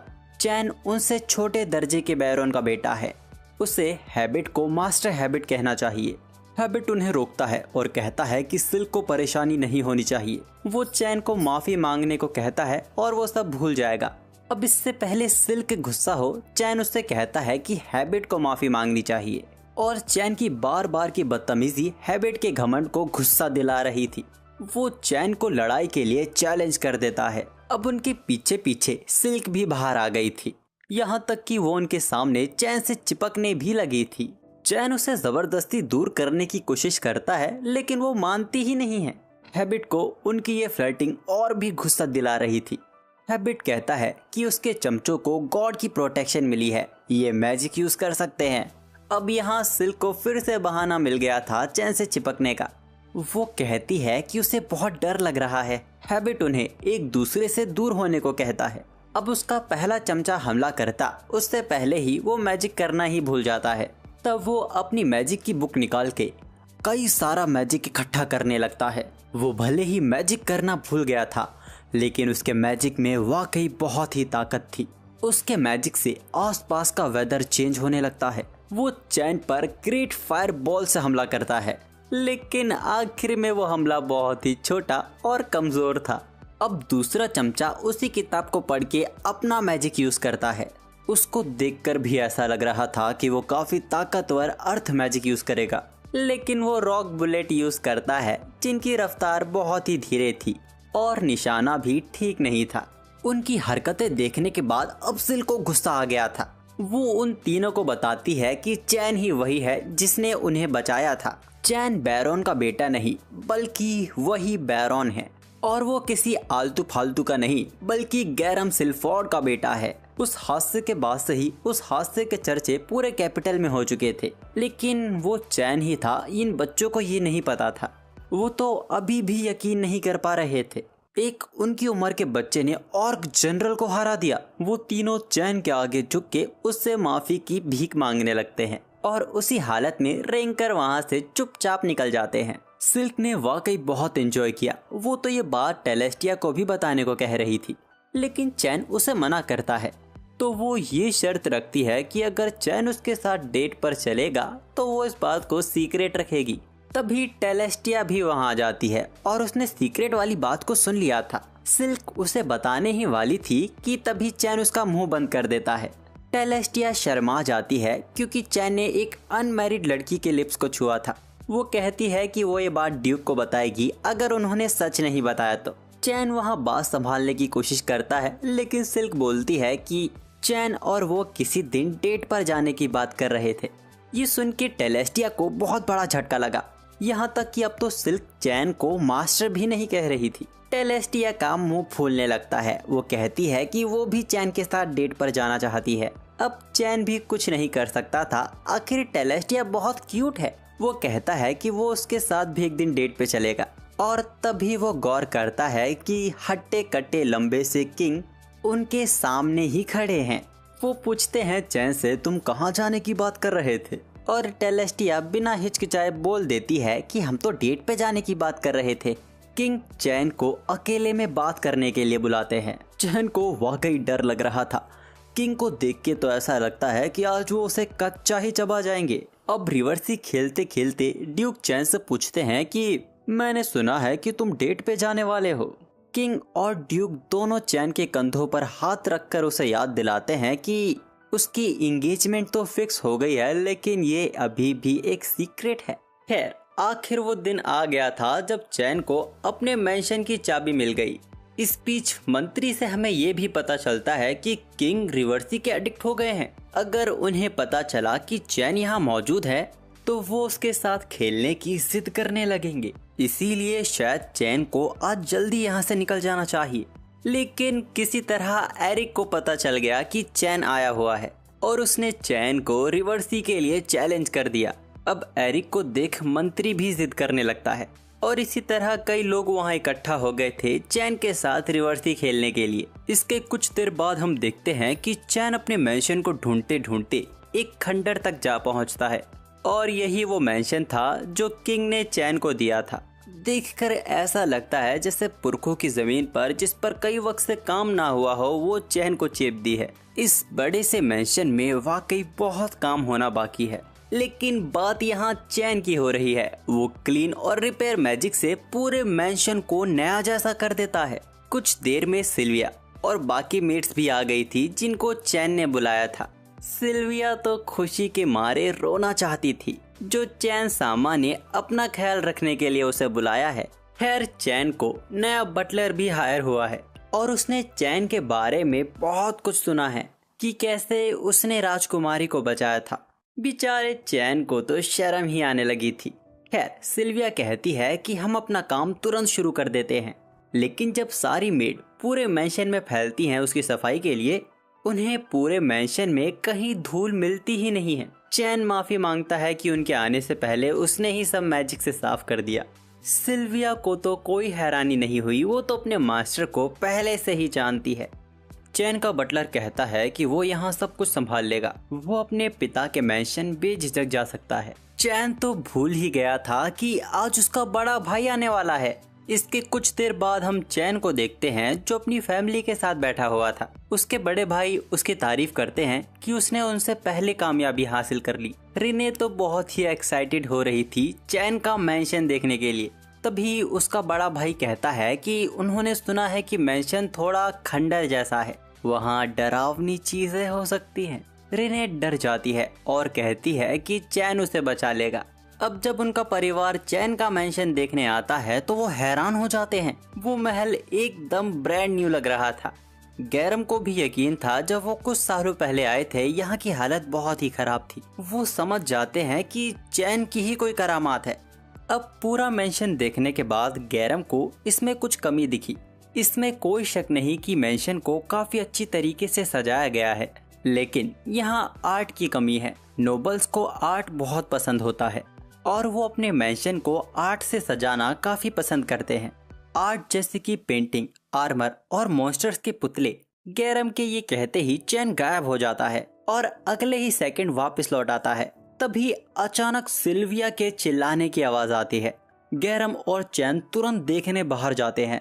हम देखते हैं कि सभी मेड और बटलर डरे हुए हैं। असल में चैन ने एक विशालकाय ड्रैगन का पुतला रख दिया था, जिसको देख के वो सब डर गए थे। गैरम भी गुस्से में अपने बेटे से पूछता है कि ये सब क्या है और उसने इसे यहाँ क्यों लगाया है। चैन बोलता है कि उसने इसे हरा दिया है। गैरम हैरान हो जाते हैं। रेड ड्रैगन कैलेमिटी क्लास का मॉन्स्टर, जिसको ए रैंक के एडवेंचरर की पार्टी भी बिना घायल हुए हरा नहीं सकती, उसको चैन ने कुछ ही पलों में हरा दिया। चैन शायद जानता नहीं है कि ये ड्रैगन कितना रेयर है। इसकी कीमत 1000 प्लेटिनम कॉइन्स के बराबर जितनी है। चैन की पुरानी दुनिया में ये कीमत 10 बिलियन येन के बराबर थी। गैरम इसको हटाकर कुछ सही लगाने को कहता है और तभी चैन की माँ के चिल्लाने की आवाज आती है। वो चैन से पूछती हैं कि उसने ये बाथरूम में क्या लगाया है जो उन्हें इतना बेहतरीन लग रहा है। चैन ने कुछ नहीं, बस अपने मैजिक से एक जेट स्प्रे बना दिया है, जिसकी मदद से अब इन्हें हाथ लगाने की जरूरत नहीं पड़ेगी। गैरम कहते हैं कि तुम लड़कियां काफी ड्रामा करती हो, तो सरहा बोलती है कि वो खुद ट्राई क्यों नहीं करता। फिर गैरम अंदर जाते हैं और पागल ही हो जाते हैं और बाहर आकर कहता है कि अगर सरा चाहती है तो वो ये अपने घर में भी बनवा लेंगे। वैसे गैरम चैन को तैयार होने को कहते हैं। उसे मेहमानों को अपने मैंशन में इनवाइट करना होगा। हर नोबल को ये करना पड़ता है जब उसे मैंशन मिलता है। दूसरे शब्दों में चैन को डेब्यू पार्टी रखनी होगी। चैन तो बावला ही हो जाता है, एक और पार्टी करनी होगी। चैन का तो सिर दर्द करने लगा था। वो इन सब के बारे में कुछ भी नहीं जानता। तभी चैन का नया बटलर कहता है कि उसने सभी तैयारी कर ली है। उसने उन लोगों की लिस्ट भी बना ली थी जिनको चैन को इनवाइट करना चाहिए। चैन इसके लिए अपने बटलर कोलन को शुक्रिया कहता है। उसने लिस्ट पढ़ के देखी। उसमें ड्यूक एरिक और प्राइम मिनिस्टर मैग्ना का नाम था।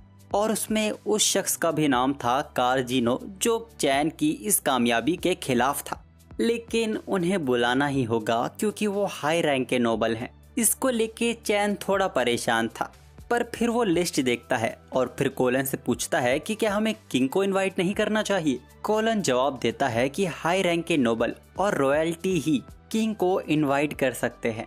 खैर, इसके बाद लिस्ट के अकॉर्डिंग पार्टी के लिए चैन को अल्कोहल, फूड और गिफ्ट की जरूरत पड़ेगी। चैन तो परेशान होने लगता है, यार कितना सारा काम करना है। सर दर्द की बात तो ये थी कि वो सभी नोबल्स को क्या गिफ्ट देगा। तब सिल्विया चैन को आइडिया देती है कि वो अपने तरीके से उनकी मेहमान नवाजी क्यों नहीं करता। सिल्विया की ये बात चैन को काफी अच्छी लगी। इसके कुछ देर बाद हम देखते हैं कि चैन अपने मैजिक से कांच के ग्लासेस बना रहा था, जो कि चमकीले और बहुत ही सुंदर थे। चैन ने सभी को यही तोहफे में देने का डिसाइड किया है। इन ग्लासेस के द्वारा ही चैन अपनी मेहमान नवाजी दिखाएगा। हमें पता चलता है कि चैन ने खाना भी अपने तरीके से ही बनवाया है। उसने अपनी दुनिया का हैमबर्गर यहाँ बनवाया है। वो सिल्विया से इसको टेस्ट करने को कहता है। उसने टेस्ट किया और वो तो इसके स्वाद की दीवानी ही हो गई। फिर उसने चैन की दुनिया की शराब पीकर देखी और वो तो कमाल ही थी। हैमबर्गर के साथ इसकी जोड़ी ऐसे लगती है जैसे ये दोनों एक दूसरे के लिए ही बने हैं। चैन ने अपने मैजिक से शराब में थोड़ा फिजी ऐड किया है। वो तो माइनर है, वो पी नहीं सकता, इसीलिए वो जानता नहीं कि ये कहीं ज्यादा स्ट्रॉन्ग तो नहीं बन गई है।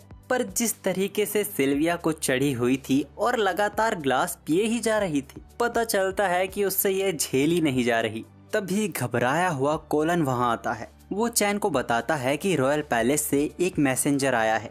अगले ही सीन में हम चैन को किंग के सामने बैठा हुआ देखते हैं और किंग बिल्कुल भी खुश नहीं दिख रहे थे। तभी गुस्सैल आवाज में किंग चैन से पूछते हैं उन्हें उसकी डेब्यू पार्टी का इनविटेशन क्यों नहीं आया है।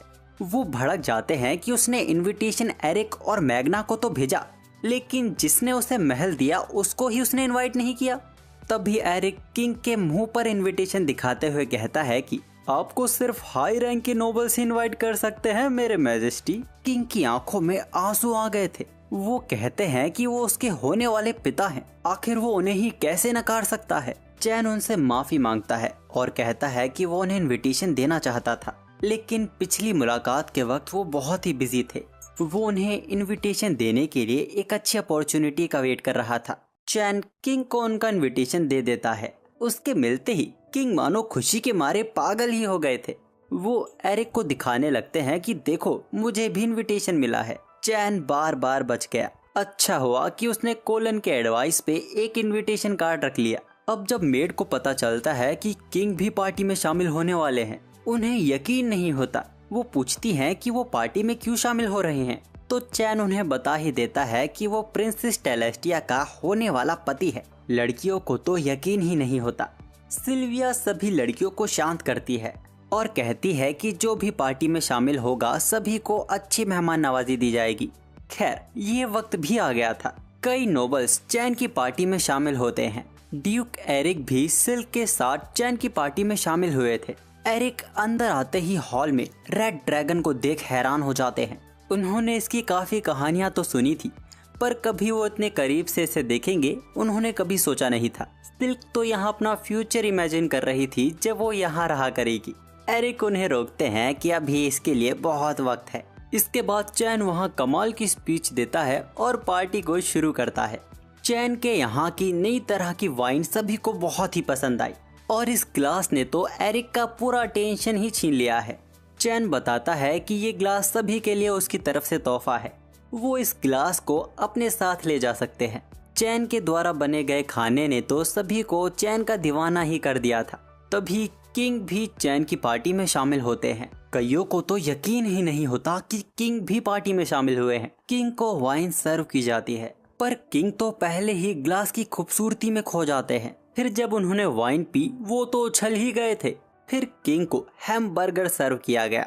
इसके लिए तो किंग के पास शब्द ही नहीं थे। वो बस इसकी तारीफें करे ही जा रहे थे। तभी क्वीन भगी भगी चैन के पास आती है और पूछती है कि टॉयलेट में ये पानी की धार कैसी है जिसने उनको यहीं जन्नत का एहसास करवा दिया। वो चैन को बोलने भी नहीं देती और चैन को एक उनके महल में भी लगाने को कहती है। किंग भी पूछते हैं कि ऐसा क्या देख लिया मैडम, तो क्वीन भी कहती हैं आप खुद क्यों नहीं देख लेते सर जी। किंग को तो अंदर मजा ही आ गया, वो तो बाहर आते ही चैन पर भड़क पड़ते हैं। उसने ऐसी कमाल की चीज लगा रखी है और उन्हें बताया भी नहीं।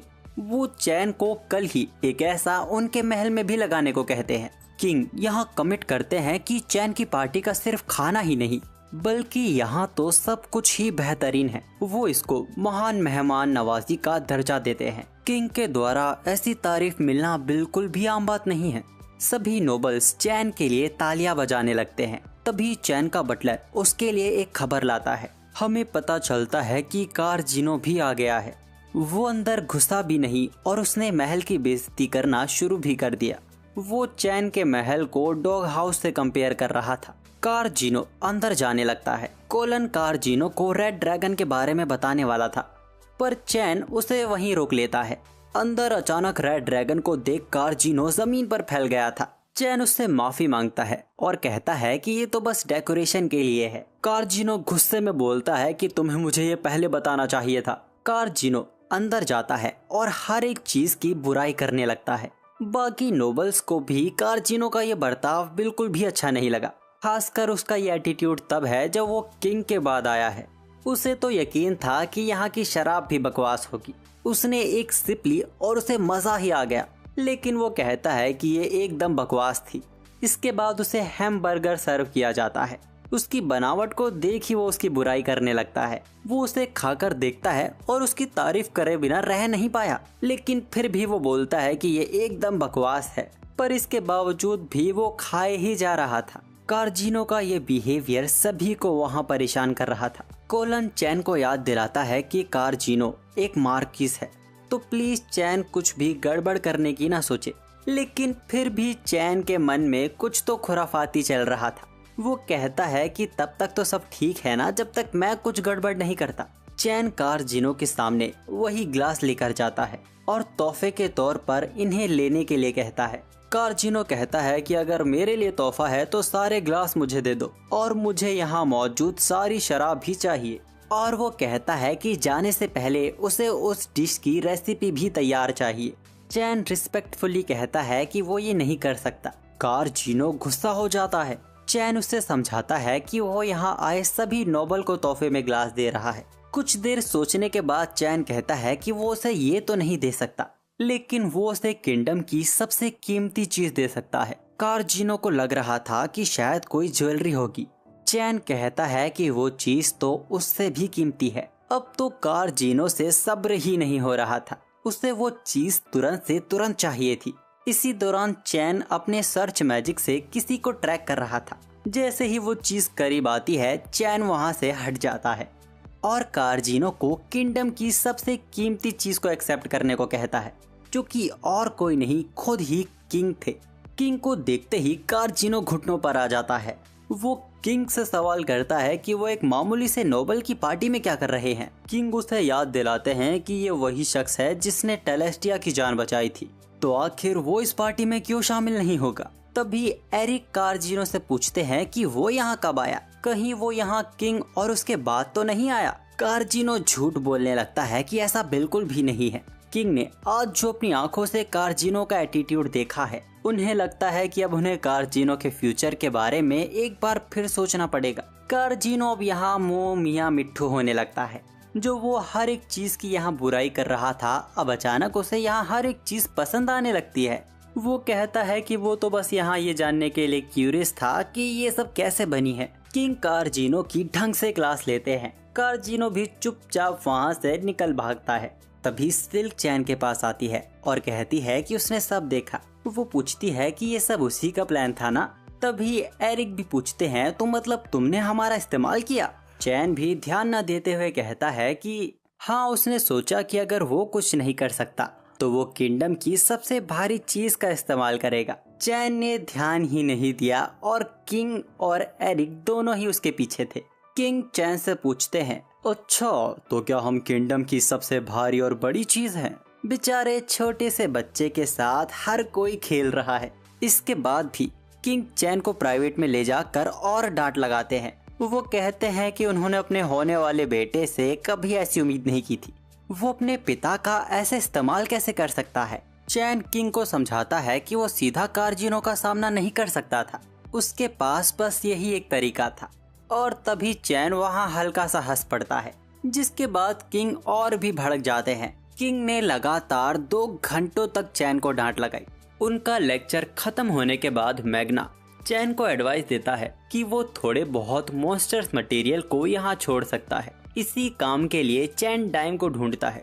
डाइम को भी मैग्ना से खबर मिल चुकी थी। वो चैन को बड़ा वेपन रूम दिखाता है जहाँ वो अपने मॉन्स्टर मटेरियल को रिलीज कर सकता है। चैन डाइम से माफी मांगता है क्योंकि ये जगह उसके लिए छोटी है। डाइम हैरान हो जाता है और पूछता है कि क्या वो सारे ही रेड ड्रैगन जैसे हैं। चैन कहता है कि इतना भी कुछ खास नहीं, उसके पास एक अर्थ ड्रैगन है। डाइम की तो सिट्टी पिट्टी गुल हो जाती है क्योंकि ए रैंक की एडवेंचरर पार्टी भी उसे नहीं हरा सकती। डाइम कहता है कि अगर ऐसी बात है तो वो इस पूरी जगह को यूज कर सकता है। और अगले ही पल चैन वहाँ मॉन्स्टर्स का ढेर लगा देता है और कहता है कि वो ये सब रख सकते हैं। डाइम को तो यकीन ही नहीं होता कि चैन ने इन सबको अकेले हराया है। वो चैन से पूछता है कि कहीं वो हीरो तो नहीं या फिर वो भगवान का कोई दूत है। चैन हैरानी के साथ बोलता है कि ऐसा कुछ भी नहीं है, वो बस एक आम बच्चा गैरम का बेटा है। खैर डाइम उसकी बात को मान लेता है और कहता है कि उसे इन सबको कहीं और पहुंचाने में वक्त लग जाएगा। चैन भी ये कहकर वहां से जाने लगता है कि ये सब जब हो जाएगा वो वापस आ जाएगा, लेकिन डाइम उसे जाने ही नहीं देता और उसकी मदद मांगता है सोल्जर्स की ट्रेनिंग में। और इसी बहाने वो उसे अपने कैप्टन से भी मिलवाना चाहता था। असल में डाइम के कैप्टन को स्ट्रॉन्ग लोग पसंद हैं। डाइम उनके सामने ये दिखाकर शो ऑफ करना चाहता है कि चैन क्या क्या कर सकता है। और इसके अगले ही सीन में हम देखते हैं कि चैन सभी सोल्जर्स के खिलाफ खड़ा है। इससे 1 मिनट पहले डाइम ने चैन को सभी सोल्जर्स से इंट्रोड्यूस करवाया और उसकी काबिलियत के बारे में भी बताया कि उसने क्या क्या कारनामे किए हैं। पर इसके बावजूद रॉयल सोल्जर्स 10 साल के बच्चे के खिलाफ लड़ने में हिचकिचा रहे थे। तो जिसको इस बात से आपत्ति थी, डाइम उसे ही सबसे पहले चैन के खिलाफ भेजता है। वो चैन को पहले हमला करने का मौका देता है। चैन उसकी बात को मान के पूरे मैदान में तेजी से मूव करने लगता है। 1 सेकंड से भी कम वक्त में उसने उसकी तलवार तोड़ दी और उस सोल्जर ने भी तुरंत हार मान ली। चैन भी डर गया कि कहीं उसने कुछ ज्यादा तो नहीं कर दिया। वो चुपचाप वहां से निकलने लगता है, लेकिन डाइम उसे फिर रोक लेता है और अब वो चैन को सभी सोल्जर से एक साथ लड़ने को कहता है। उनके बीच ये लड़ाई शुरू होने ही वाली थी कि कहीं से एक लड़की उन्हें रोक देती है। वो नीचे उतरकर आती है और सवाल करती है अपने सोल्जर से कि उनका सम्मान कहाँ है, और सवाल करती है कि एक बच्चे पर सभी ने तलवार क्यों तानी हुई है। वो चैन को गले लगा लेती है और कहती है कि अब उसे डरने की जरूरत नहीं है, वो आ गई है, वो उसे कुछ नहीं होने देगी। चैन गौर करता है कि ये लड़की तो एल्फ है। अब वो लड़की डाइम को डांटने लगती है कि जब वो यहाँ मौजूद था तो उसने ये सब रोका क्यों नहीं। असल में ये लड़की और कोई नहीं, यही वो कैप्टन है जिसकी डाइम बात कर रहा था। डाइम उसे बताता है कि चैन वही लड़का है जिसने टेलेस्टिया प्रिंसेस को बचाया था। अब ये बात पता चलते ही उस लड़की का बर्ताव पूरी तरह बदलने लगता है। अचानक वो लड़की चैन को लड़ाई के लिए चैलेंज कर देती है और इस बार ये कोई दिखावे की लड़ाई नहीं बल्कि एक असली लड़ाई थी। और वो ये भी कहती है कि वो मुंह से ज्यादा तलवारबाजी से बात करने में ज्यादा यकीन रखती है। इस बीच हमें ये भी पता चलता है कि इस लड़की ने मास्टर स्वॉर्ड पर्सन का टाइटल होल्ड किया हुआ है, यानी कि ये लड़ाई चैन के लिए टक्कर की हो सकती है। वो चैन को अपनी लकड़ी की तलवार बदलने का भी वक्त नहीं देती और चैन पर हमला कर देती है। इन दोनों की लड़ाई ने वहाँ एक ऐसा रुख ले लिया था कि कोई भी अपनी आंखों से इनकी रफ्तार को देख भी नहीं पा रहा था। लेकिन अचानक चैन उस लड़की के सामने आके गायब हो जाता है और उसके पीछे आके उसकी गर्दन पर तलवार रखकर उसे हरा देता है। इस ही पल में कैप्टन को चैन से प्यार हो गया था। उसने डिसाइड कर लिया था कि वो चैन को ही अपना पति बनाएगी। कैप्टन के इस अचानक प्रपोजल ने सबको वहाँ शॉक में डाल दिया। चैन भी कहता है कि ये तुम क्या बकवास कर रही हो, मैं बस 10 साल का हूँ और तुम्हारे बारे में मैं कुछ भी नहीं जानता। तो कैप्टन चैन को अपना नाम बताती है तिजुआना वॉन लिबर्ट वो ड्यूक लिबर्ट की बेटी है जो पूरे नॉर्थर्न फॉरेस्ट को देखते हैं और वो कहती है कि उसे एज की परवाह करने की कोई जरूरत नहीं है। वो एक एल्फ है जो 300 सालों तक जी सकती है, तो वो जल्दी बूढ़ी नहीं होने वाली। पर चैन के लिए खूबसूरती कोई परेशानी है ही नहीं, वो तो किसी और बात को लेके परेशान था। वो कहती है कि उसके पिता भी इसमें दखल नहीं देंगे क्योंकि घर छोड़ने से पहले वो ये बोलकर आई थी कि वो यहाँ वापस अपने पार्टनर के साथ ही लौटेगी, जो कि अब उसे मिल गया है। चैन तो घबराया हुआ था किंग और उनकी बेटी और अपने पिता का वो सामना कैसे करेगा। चैन डाइम को उसे समझाने को कहता है, लेकिन डाइम वहाँ खड़े खड़े सोने की एक्टिंग करने लगता है। समहाउ उसे समझ आता है कि वो ये इतने बड़े फैसले अकेले नहीं ले सकती।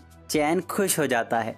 फिर वो कहती है कि उसे किंग से बात कर लेनी चाहिए और वो डाइम को किंग के साथ अपॉइंटमेंट फिक्स करने को कहती है। चैन की तो वाट ही लग गई थी, अब हालात और भी ज्यादा बिगड़ जाएंगे। तिजुआना चैन को एक शब्द नहीं बोलने देती और उसे अपने साथ ले जाती है। अगले ही पल हम तिजुआना और चैन को किंग के सामने बैठा हुआ देखते हैं। तिजुआना ने किंग के सामने सीधा बक दिया कि वो चैन से शादी करेगी। किंग और गैरम को तो मानो दिल का दौरा ही पड़ गया था।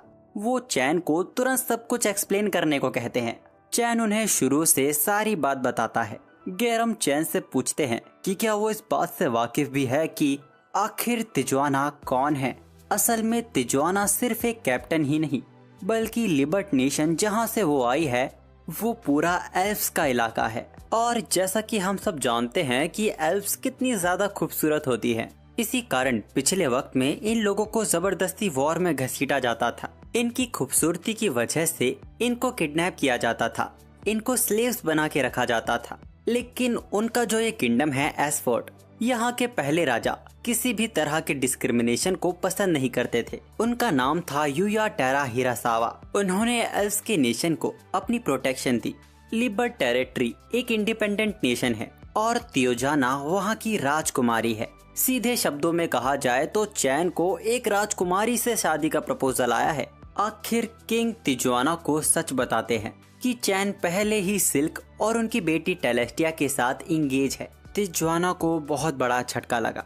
वो एडमिट करती है कि चैन इतना खास है कि किंग और एरिक दोनों ने ही चैन को पहले ही बुक किया हुआ है, पर इसके बावजूद वो चैन से शादी करना चाहती थी। अब तो किंग भी कुछ नहीं कर सकते थे। वो कहते हैं कि वो तब मानेंगे जब वो अपने पिता को लेटर लिखकर सब कुछ बता देगी और उनकी मर्जी मिलने के बाद ही वो आगे बात करेंगे। उनकी बात मानकर तिजुआना चैन को लेके वहाँ से निकल जाती है। किंग को तो यकीन ही नहीं हो रहा था कि चैन ने तिजुआना को भी हरा दिया। वो यहाँ की सबसे ताकतवर सोल्जर थी। तभी डेम किंग को एक अजीब बात बताता है जो उसने नोटिस की। वो किंग को बताता है कि जब उसने चैन से पूछा था कि क्या वो गॉड का स्टूडेंट है, तो चैन एक वक्त के लिए घबरा गया था। वो सब डेम की इस बात पर गौर करने लगते हैं। तब मैग्ना बोलता है कि उनके पास एक तरीका है जो सब सच सामने ला देगा, एक ऐसी किताब। इसके कुछ दिन बाद थके हारे चैन को डाइम मिलता है। चैन बहुत ही डरा हुआ था। उस दिन के बाद से ही उसे हर दिन तिजुआना के साथ डेट पे जाना पड़ रहा है और हर डेट पे तिजुआना उसे तब तक नहीं छोड़ती जब तक वो चैन के अंदर की पूरी ताकत को खींच नहीं लेती। पर जिस डायरेक्शन में तुम्हारा दिमाग जा रहा है वो लोग ऐसा नहीं करते थे। असल में हर डेट पे तिजुआना चैन के साथ नकली लड़ाई करती थी और अब चैन के स्टेटस में एक नया टाइटल ऐड हो गया है जो कि है मास्टर स्वॉर्ड पर्सन, जो कि तिजुआना के पास भी यही टाइटल है। अब तिजुआना चैन को वापस से ढूंढने लगती है। चैन वहाँ से भाग रहा था लेकिन डाइम उसे पकड़ लेता है। असल में किंग ने आज फिर से चैन को याद किया है। चैन वहाँ एक दुखी पुतले की तरह बैठा हुआ था। किंग ने चैन को यहाँ बुलाया है क्योंकि वो उसे कुछ दिखाना चाहते हैं। मैग्ना चैन के सामने एक किताब रखता है। इस किताब में इंपीरियर लेवल के मैजिक के बारे में लिखा हुआ है जो रॉयल फैमिली में generation to generation pass on होता हुआ आया है और इस किताब को खुद फर्स्ट किंग यूया ने लिखा था। चैन तो काफी ज्यादा एक्साइटेड हो जाता है क्योंकि यहाँ की रॉयल लाइब्रेरी के अंदर भी सिर्फ मेगा लेवल के मैजिक तक की ही जानकारी है। चैन उस किताब को खोलता है। उस किताब के पहले पन्ने में ही स्टार जजमेंट मैजिक के बारे में लिखा हुआ था और आज से पहले चैन ने कभी इस मैजिक के बारे में नहीं सुना था। तब किंग चैन को एक सरप्राइज देते हैं। वो उसे बताते हैं कि उनमें से आज तक कभी कोई इस किताब को नहीं पढ़ पाया। चैन ने अब ध्यान से उस किताब को देखा। ये किताब जापानीज भाषा में लिखी हुई थी। चैन ने अब जाके नोटिस किया कि फर्स्ट किंग का नाम यूया, ये लगभग एक जापानीज नेम जैसा ही है। हो ना हो शायद इस किंगडम का पहला राजा शायद चैन की तरह रीइंकार्नेट हुआ था। किंग चैन को अब सब कुछ सच बताने को कहते हैं। वो उससे पूछते हैं कि आखिर चैन सच में कौन है। चैन को ये डर था कि अगर वो सच बोल देगा तो इस दुनिया में जो भी उसने पाया है वो शायद सब खो देगा। लेकिन अब चैन भी उनसे कुछ ना छिपाने का फैसला करता है। वो उन्हें सच बता देता है कि उसकी पुरानी यादों के साथ इस दुनिया में उसका पुनर्जन्म हुआ है।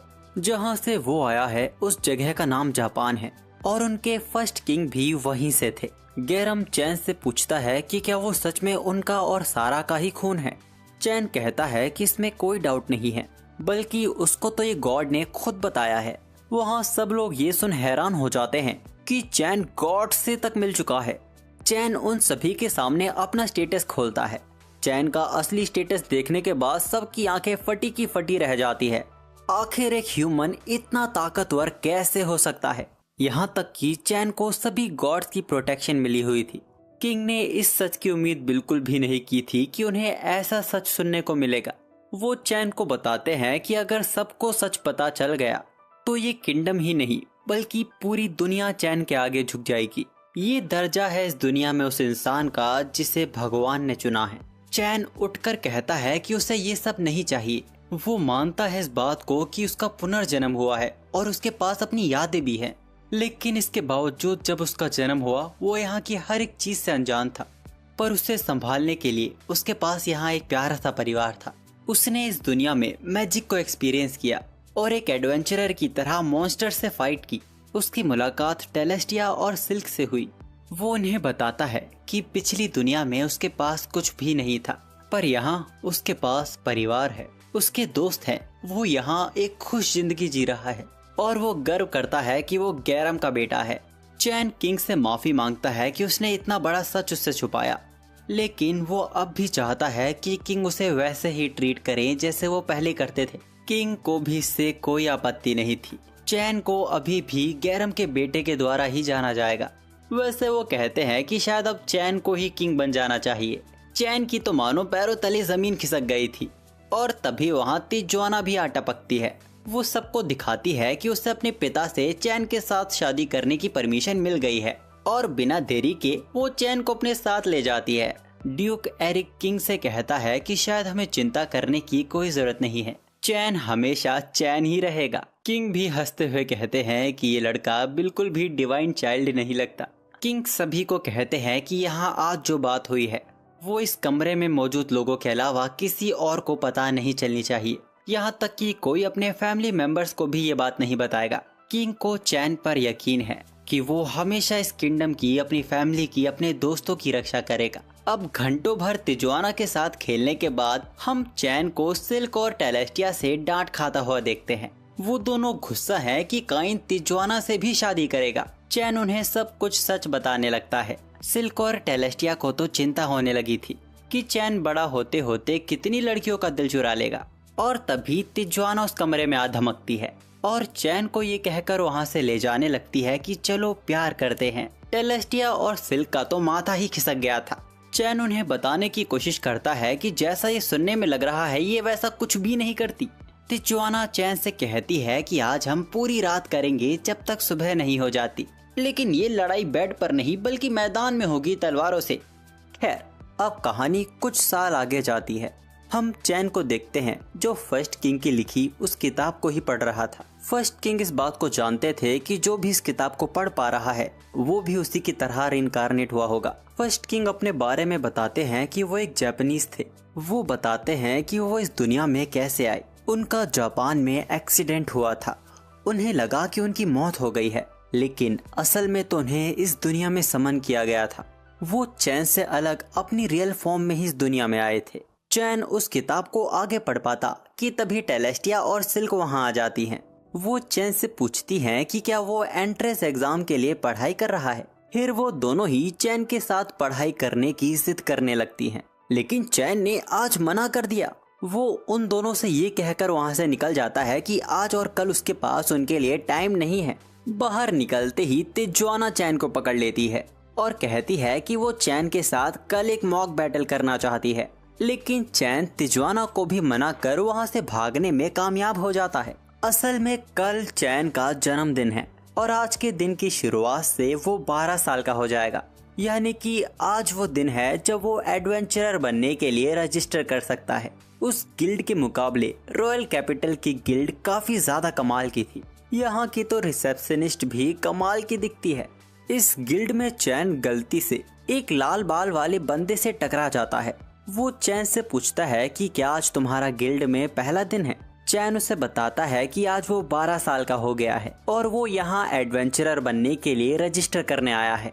वो चैन को गुड लक कहता है और इस बात का ध्यान रखने को कहता है कि उसके पास बस एक ही लाइफ है। चैन को पता नहीं क्यों लग रहा था जैसे कि वो इस बंदे को जानता है। खैर, चैन को रजिस्ट्रेशन के लिए फॉर्म दिया जाता है। चैन फॉर्म में सिर्फ अपना नाम चैन रखता है। वो नहीं चाहता कि उसकी एडवेंचरर लाइफ में पता चले कि वो नोबल है। इसके बाद चैन को इस क्रिस्टल पर अपने खून की एक बूंद डालने को कहा जाता है। सारी फॉर्मेलिटी पूरी करने के बाद चैन को अपना खुद का जी रैंक का एडवेंचरर कार्ड मिल गया था। चैन को याद आता है कि उसके टीचर डी रैंक के एडवेंचरर थे, तो वो सोच रहा था कि आज वो कहाँ पर होंगे। रिसेप्शनिस्ट चैन को अपना नाम रेटिया बताती है और उसे इस बात का ध्यान रखने को कहती है कि उसकी जिंदगी बहुत ही कीमती है और उसे उसके नए एडवेंचर के लिए गुड लक कहती है। पिछली बार की तरह इस बार भी उनकी बातों के बीच कुछ बदमाश लोग रिसेप्शनिस्ट को छेड़ने लगते हैं और बेवजह उनमें से एक चैन को लात मारने की कोशिश करता है, लेकिन चैन के डॉज करने की वजह से वो खुद ही गिर जाता है। सिर्फ डॉज करके ही चैन ने तीनों को धूल चटा दी थी। उस आदमी का दिमाग खिसक गया था। वो अपनी तलवार बाहर निकालने वाला था। चैन उसे रोकने की कोशिश करता है और तभी वो लाल बालों वाला बंदा बीच में आ जाता है। इस एडवेंचरर का नाम है क्लाउड, जो कि आइस फ्लेम से है और इसको अपने खिलाफ देखते ही वो तीनों तुरंत वहां से भाग पड़ते हैं। चैन उसका शुक्रिया करता है उनकी मदद करने के लिए। क्लाउड उससे कहता है कि उसने अपनी मदद खुद ही की है और जिस तरीके से चैन मूव कर रहा था वो बता सकता है कि वो कितना स्ट्रांग होगा। वो चैन से उसका नाम पूछता है और कहता है कि वो इस नाम को याद रखेगा। उसे चैन इतना पसंद आया कि वो उसे ट्रीट देता है। क्लाउड काइन की फुर्ती की एक बार फिर तारीफ करता है। वो समझ सकता है कि काइन ने ये सब पाने के लिए कितनी मेहनत की होगी। काइन उसे बताता है कि जब वो छोटा था तब से ट्रेनिंग करता आ रहा है। उसके 2 टीचर थे और वो भी एडवेंचरर थे। अब जूस पीते पीते चैन क्लाउड से पूछ ही लेता है, वो लोग आपको आइस फ्लेम से क्यों कह रहे थे। क्लाउड बताता है कि ये उसकी पार्टी का नाम है। क्लाउड फ्लेम स्वॉर्ड यूज करता है और उसकी वाइफ आइस मैजिक में माहिर है, इसीलिए उनकी पार्टी का नाम आइस फ्लेम है। अपनी वाइफ के साथ पार्टी में होना चैन को काफी एक्साइटिंग लगता है। क्लाउड चैन को एडवाइस देता है कि उसे एक भरोसेमंद साथी ढूंढना चाहिए जिसके साथ वो मिशंस करके अपनी रैंक को काफी तेजी से बढ़ा सकता है। क्लाउड के पास गोल्डन कार्ड था जो ए रैंक के एडवेंचरर्स को मिलता है, फिर भी वो निराश है क्योंकि वो अभी भी एसएस रैंक से काफी दूर है। एसएस रैंक का कार्ड किंगडम के फर्स्ट किंग के पास था। वैसे तो ज्यादा लोगों ने एसएस रैंक का कार्ड देखा नहीं, पर बोला जाता है कि एसएस रैंक का कार्ड ब्लैक होता है। अचानक उनकी बातों के बीच एक लड़की क्लाउड को डंडे से मारती है। ये असल में क्लाउड की वाइफ है जिसका माथा खिसक गया है क्योंकि क्लाउड यहाँ पी रहा है जबकि उसको गिल्ड मिशन लाने भेजा गया था। चैन उसे अपने आप से इंट्रोड्यूस करवाता है और सब बताता है कि यहाँ क्या हुआ था। इसके बाद मार पीट के वो क्लाउड को अपने साथ ले जाती है। चैन भी अपने टाइप का मिशन लेके उसे पूरा करने निकल पड़ता है। उसने ईस्टर्न फॉरेस्ट में गॉब्लिन्स को खत्म करने का कुछ लिया था। गिल्ड से बाहर आते ही एक बार फिर तिजुआना चैन को दबोच लेती है और वो भी चैन के साथ उसके पहले मिशन पर जाने की जिद करने लगती है, जबकि आज उसे कैपिटल के बाहर ट्रेनिंग देने जाना था। और वो डेम को साफ मना कर देती है कि एक वाइफ अपने होने वाले पति की नई शुरुआत को कैसे मिस कर सकती है। चैन भी वहाँ से भागने की कोशिश करता है, लेकिन जब तिजुआना जिद पर आ जाती है तब कोई उसे रोक नहीं सकता है। जंगल में आते ही तिजुआना अजीब अजीब बातें करने लगती है, जैसे कि हम दोनों इस घने जंगल में अकेले हैं, मेरा दिल बहुत तेजी से धक धक कर रहा है। जिसके बाद वो चैन को पकड़ के और घने जंगल में जाने लगती है। चैन सर्च मैजिक से गॉब्लिन्स का पता लगाता है। उस जगह पहुंचते ही वो लोग देखते हैं कि यहाँ के हालात तो बहुत खराब हैं। एक घायल इंसान गॉब्लिन्स के बीच गिरा हुआ था। चैन और तिजुआना उनके बीच आ जाते हैं। चैन अपने हीलिंग मैजिक से उस बंदे की रिकवरी में मदद करता है। ये कोई जी रैंक का मिशन नहीं है। यहाँ के हालातों से पता चलता है कि ये हाई रैंक के गॉब्लिन्स हैं। तिजुआना उन तीनों गॉब्लिन्स को मार के एक सेफ रूट तैयार करती है, लेकिन इसके बाद और गॉब्लिन्स वहाँ आने लगे थे। चैन अपना मैजिक शेयर करके तिजुआना की मदद करता है। अगर चैन का मैजिक इसमें ना भी होता तो भी तिजुआना की ताकत बढ़ जाती। चैन के छूने भर से ही उसको ऐसा लगने लगता है जैसे कि वो दो जिस्म एक जान हो गए हैं। प्यार के यूं गीत गाते गाते तिजुआना आसानी से सभी गॉब्लिन्स को खत्म कर देती है और इसके बाद वो चैन के साथ अपनी शादी इमेजिन करने लगती है। लेकिन फिर तभी उस जंगल में से ग्रीन लिजर्ड्स बाहर आने लगते हैं। ये डी रैंक के मॉन्स्टर्स थे। चैन तिजुआना को इस आदमी को सुरक्षित यहाँ से ले जाने को कहता है। चैन यहाँ कुछ बड़ा करने वाला था। अपने होने वाले पति की बात मानकर तिजुआना वहाँ से उस आदमी को लेके वहाँ से चली जाती है। जिसके बाद चैन वहाँ लाइट बॉल क्रिएट करता है। इससे सभी लिजर्ड्स कुछ देर के लिए अंधे हो गए थे। चैन मौके का फायदा उठा के आइस पिलर क्रिएट करता है, जिसमें सभी ग्रीन लिजर्ड्स एक बार में ही खत्म हो गए थे। अब इस हादसे से कुछ देर बाद हम चैन के पुराने टीचर्स को यहाँ देखते हैं, जिनको यहाँ गिल्ड से ग्रीन लिजर्ड्स को मारने का मिशन मिला था। लेकिन यहाँ तो कुछ भी नहीं है, बल्कि वो तो हैरान है कि इतना बड़ा गड्ढा कैसे है। यहाँ दूसरी तरफ हम चैन को गिल्ड में देखते हैं। वो रेटिया से उसके ग्रीन लिजर्ड्स के हराने के बारे में पूछता है। उस मिशन को ना चुनने के बाद भी क्या उसे उसका इनाम मिलेगा? रेटिया शॉक हो जाती है। आज का आया हुआ लड़का एक डी रैंक के मिशन को अकेले कैसे हैंडल कर सकता है? और जब वो उसे बताता है कि उसने 30 लिजर्ड्स को मारा है, वो तो यकीन ही नहीं कर पाती। 30 लिजर्ड्स को एक साथ संभालना तो सी रैंक के एडवेंचरर्स के ग्रुप के लिए भी मुश्किल होगा। वो सीधा ये बात अपने चीफ तक पहुंचाती है। गिल्ड चीफ सेड्रिक उस लड़के को अपने पास बुलाते हैं। हम देखते हैं कि सेड्रिक चैन के साथ बहुत ही गलत तरीके से बर्ताव कर रहा है। उसका कहना था कि चैन एक स्कैमर और झूठा है, जो बड़े इनाम के लिए उनसे झूठ बोल रहा है। सेड्रिक चैन की बिना एक बात सुने उसकी बेइज्जती करता ही जा रहा था। यहाँ तक कि पनिशमेंट के तौर पर वो चैन के गिल्ड कार्ड को कैंसिल करने वाला था। रेटिया बीच में बोलने की कोशिश करती है, लेकिन वो रेटिया को भी बुरी तरह डांट देता है। चैन ने तो अपना सिर ही पकड़ लिया था। उसका करियर तो आज ही शुरू होते ही आज ही खत्म हो गया। इतना शोर होने की वजह से गिल्ड मास्टर भी वहाँ आ गए थे। सेड्रिक गिल्ड मास्टर को सारी बात बताते हैं। न जाने क्यों गिल्ड मास्टर चैन को बड़े ध्यान से देख रहे थे। सेड्रिक की पूरी बात सुनने के बाद गिल्ड मास्टर की हंसी छूट जाती है। उन्हें हंसी आ रही थी सेड्रिक की सोच पे, जिसको लगता है कि ऐसा कोई बच्चा ग्रीन लिजर्ड्स को नहीं हरा सकता। तब गिल्ड मास्टर किसी को अंदर आने को कहते हैं। हम देखते हैं कि ये तो तिजुआना है। वो चैन को देख एक बार फिर उससे चिपक जाती है। सेड्रिक और रेटिया हैरान हो जाते हैं। आखिर आर्मी कैप्टन इस बच्चे को हस्बैंड क्यों बोल रही है? आखिर किसी तरह चैन तिजुआना को अपने से दूर करता है। हमें पता चलता है कि तिजुआना यहाँ गिल्ड में उनकी गॉब्लिन्स और ग्रीन लिजर्ड्स से हुई लड़ाई के बारे में ही बताने आई थी। गिल्ड मास्टर भी कहते हैं कि ये एकदम ठीक कह रही है बैरोन चैन। सेड्रिक और रेटिया को अब जाके पता चला कि चैन एक नोबल है और वो मार्ग्रेव गैरम का बेटा है। यहाँ तक कि चैन वही है जिसने प्रिंसेस को बचाया था और वो जल्द गिल्ड मास्टर के जीजा बनने वाले हैं। जी हाँ, असल में गिल्ड मास्टर तिजुआना का ही भाई है। ये बात तो चैन को भी अब जाके पता चली है। गिल्ड मास्टर सेड्रिक से एक बार फिर पूछते हैं, क्या उसे चैन अभी भी घटिया और बदमाश बच्चा लगता है? फिर तो मैं तो इस घटिया बच्चे का बड़ा भाई हुआ ना। सेड्रिक ने तुरंत अपना सिर झुका लिया था। जो इतने वक्त से चैन की बेइज्जती करे जा रहा था, वो अब चैन से हर एक चीज की माफी मांगने लगता है। मैं आपको बता दूं कि एक नोबल की बेइज्जती करने की सजाए मौत है। खैर, चैन उसकी माफी को एक्सेप्ट कर लेता है और पूछता है कि क्या गिल्ड उसके ग्रीन लिजर्ड के मिशन को एक्सेप्ट करेगी। गिल्ड मास्टर कहते हैं कि उसके काम को माना जाएगा, लेकिन एक नौसिखिया जिसका रैंक जी है वो 30 ग्रीन लिजर्ड्स को हरा देता है। वो लोग इस बात को ऐसे ही नहीं छोड़ सकते। गिल्ड मास्टर चैन की रैंक को सी तक बढ़ाने की बात करते हैं।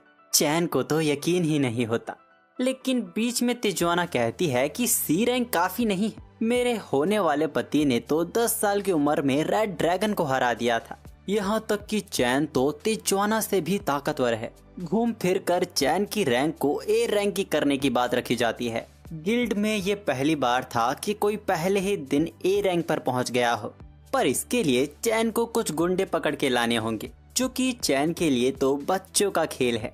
गिल्ड मास्टर सेड्रिक और रैटिया को पेपर वर्क संभालने को कहते हैं।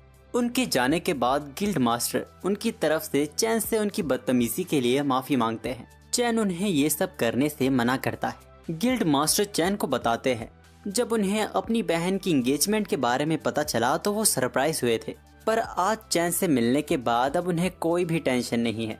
वो चैन को उसकी बहन का ख्याल रखने को कहता है। ये सब होते हुए गॉड्स भी चैन को देख रहे थे। उनमें से एक गॉड बोलती हैं कि शायद हमने चैन को कुछ ज्यादा ही ताकतवर बना दिया। तब गॉड जीनोम कहते हैं कि चैन को अभी और ताकतवर होना होगा। वो बताते हैं कि एरोन की सील कमजोर हो रही है।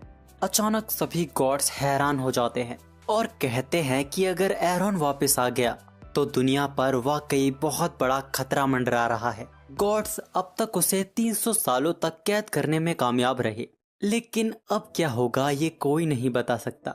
गॉड्स किसी एक शख्स की बात करने लगते हैं जो चैन को ट्रेनिंग देके उसे और भी स्ट्रॉन्ग बनाएगा। और यहाँ दूसरी तरफ चैन को अपना गोल्डन कार्ड मिलने के बाद उसकी खुशी खत्म ही नहीं हो रही थी।